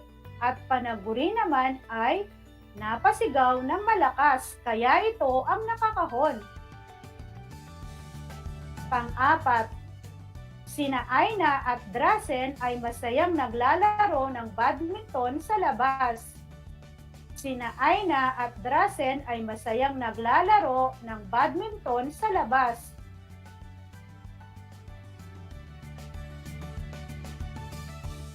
Ang tamang sagot ay sina Aina at Drasen. Ang ating simuno, kaya ito ang nakasalungguhit. At panaguri naman ay masayang naglalaro ng badminton sa labas, kaya ito ang nakakahon. Panglima, sila ay matalik na magkaibigan. Sila ay matalik na magkaibigan.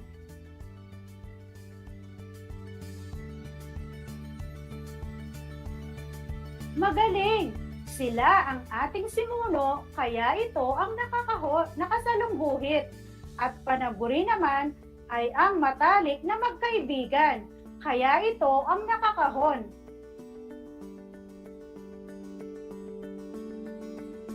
Tandaan natin, upang masabi natin ang tamang simuno at panaguri sa isang pangungusap, ay marapat nating tandaan ang simuno ay ang paksang pinag-uusapan at ang panaguri naman ay ang bahaging nagsasabi o nagpapakilala sa simuno o paksang pinag-uusapan. Nauunawaan niyo na ba ang ating aralin ngayong araw? Mahusay! Ngayon naman ay magkakaroon kayo ng isang maikling pagsusulit upang malaman natin kung talagang lubos ninyong naiintindihan ang ating aralin. Ihanda ang sagutang papel at ang inyong panulat. Heto ang ating panuto. Punan ng angkop na simuno ang mga sumusunod na panaguri upang makabuo ng pangungusap. Bibigyan ko kayo ng 5 segundo upang sagutin ang bawat katanungan. Pipiliin ang tamang simuno sa loob ng kahon. Babasahin ko ng 2 beses ang mga katanungan. Una, ang blank ay puno ng mga halaman. Ang blank ay puno ng mga halaman.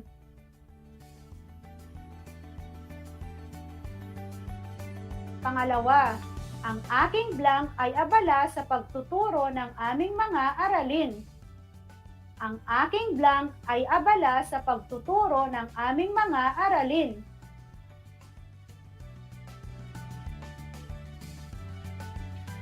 Pangatlo, maamo ang alaga kong blank. Maamo ang alaga kong blank.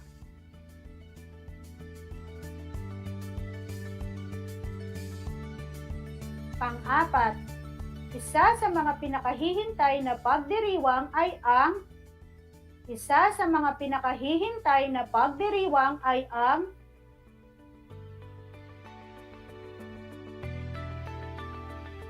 Panglima, ang blank ay lalawigan na matatagpuan sa gitnang Luzon. Ang blank ay lalawigan na matatagpuan sa gitnang Luzon. Bibigyan ko kayo ng 1 minuto para sagutin ang gawaing ito.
Ngayon, ating alamin kung tama ang inyong mga kasagutan.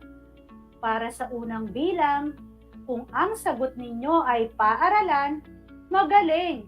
Ngayon, ating buuin ang pangungusap sa pamamagitan ng angkop na simuno. Ang paaralan ay puno ng mga halaman. Pangalawa, ang tamang simuno ay nanay. Ang aking nanay ay abala sa pagtuturo ng aming mga aralin. Pangatlo, ang sagot ay pusa. Maamo ang alaga kong pusa. Maamo ang alaga kong pusa. Pang-apat, ito ay Pasko. Isa sa mga pinakahihintay na pagdiriwang ay ang Pasko. Isa sa mga pinakahihintay na pagdiriwang ay ang Pasko. Panglima, ang tamang simuno ay Tarlac. Ang Tarlac ay lalawigan na matatagpuan sa gitnang Luzon. Ang Tarlac ay lalawigan na matatagpuan sa gitnang Luzon. Tama ba ang inyong mga kasagutan? Magaling! Ito ay nagpapatunay lamang na kayo ay nakinig ng mabuti sa ating aralin.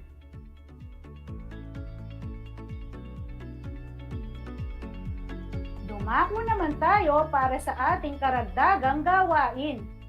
Magbigay ng 5 pangungusap, isulat sa loob ng bawat ulap ang simuno at panaguri na ginamit sa pangungusap.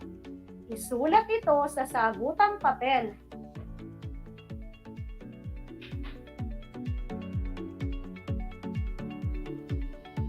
Mayroon pa ba kayong ibang katanungan? Kung wala na kayong katanungan, binabati ko kayong lahat mga bata dahil sa ipinakita ninyong galing sa ating aralin ngayong araw. At sa mga magulang na patuloy na sumusubaybay sa kanilang mga anak, marami pong salamat. Isa na namang aralin ang natapos sa tanghaling ito sa Pilipino ng ika-5 baitang. Naway maisapuso at maisabuhay ninyo ang mga kaalaman at kasanayang inyong natutunan sa araw na ito. Bago ako magpaalam, nais kong magpasalamat kay Ginang Rosalinda C. Bartolome, ang aming masipag at mabait na PSDS ng Bamban West District, sa aming maunawain at mapagmahal na punong guro, Ginang Baby Lee sa ETNACPIL, at sa aking mga kapwa guro na tumulong at umantabay sa akin sa gawaing ito, maraming salamat po. Sa ngalan ng Project Shine, Aral TarlakHenyo, Radyo Pilipino Tarlac, sa DCTC 828, hatid ng DEPED Tarlac Province, ako ang inyong teacher broadcaster, Ginang Pamela S. Marstela, na nag-iiwan ng mga katagang huwag magsawang linangin ang mga kaisipang sa Pilipino natin matututunan. Muli, maraming salamat po, sa Diyos ang lahat ng papuri.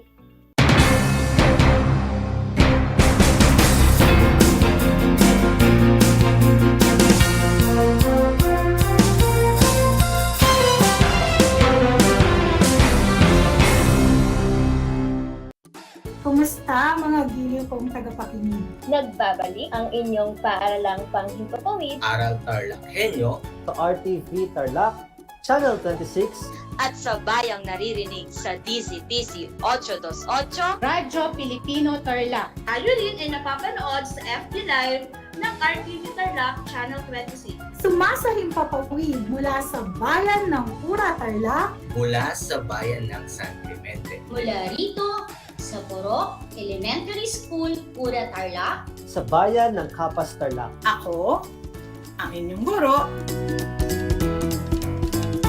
na maghahatid sa inyo ng makabuluhang pagtalakay sa ating aralin.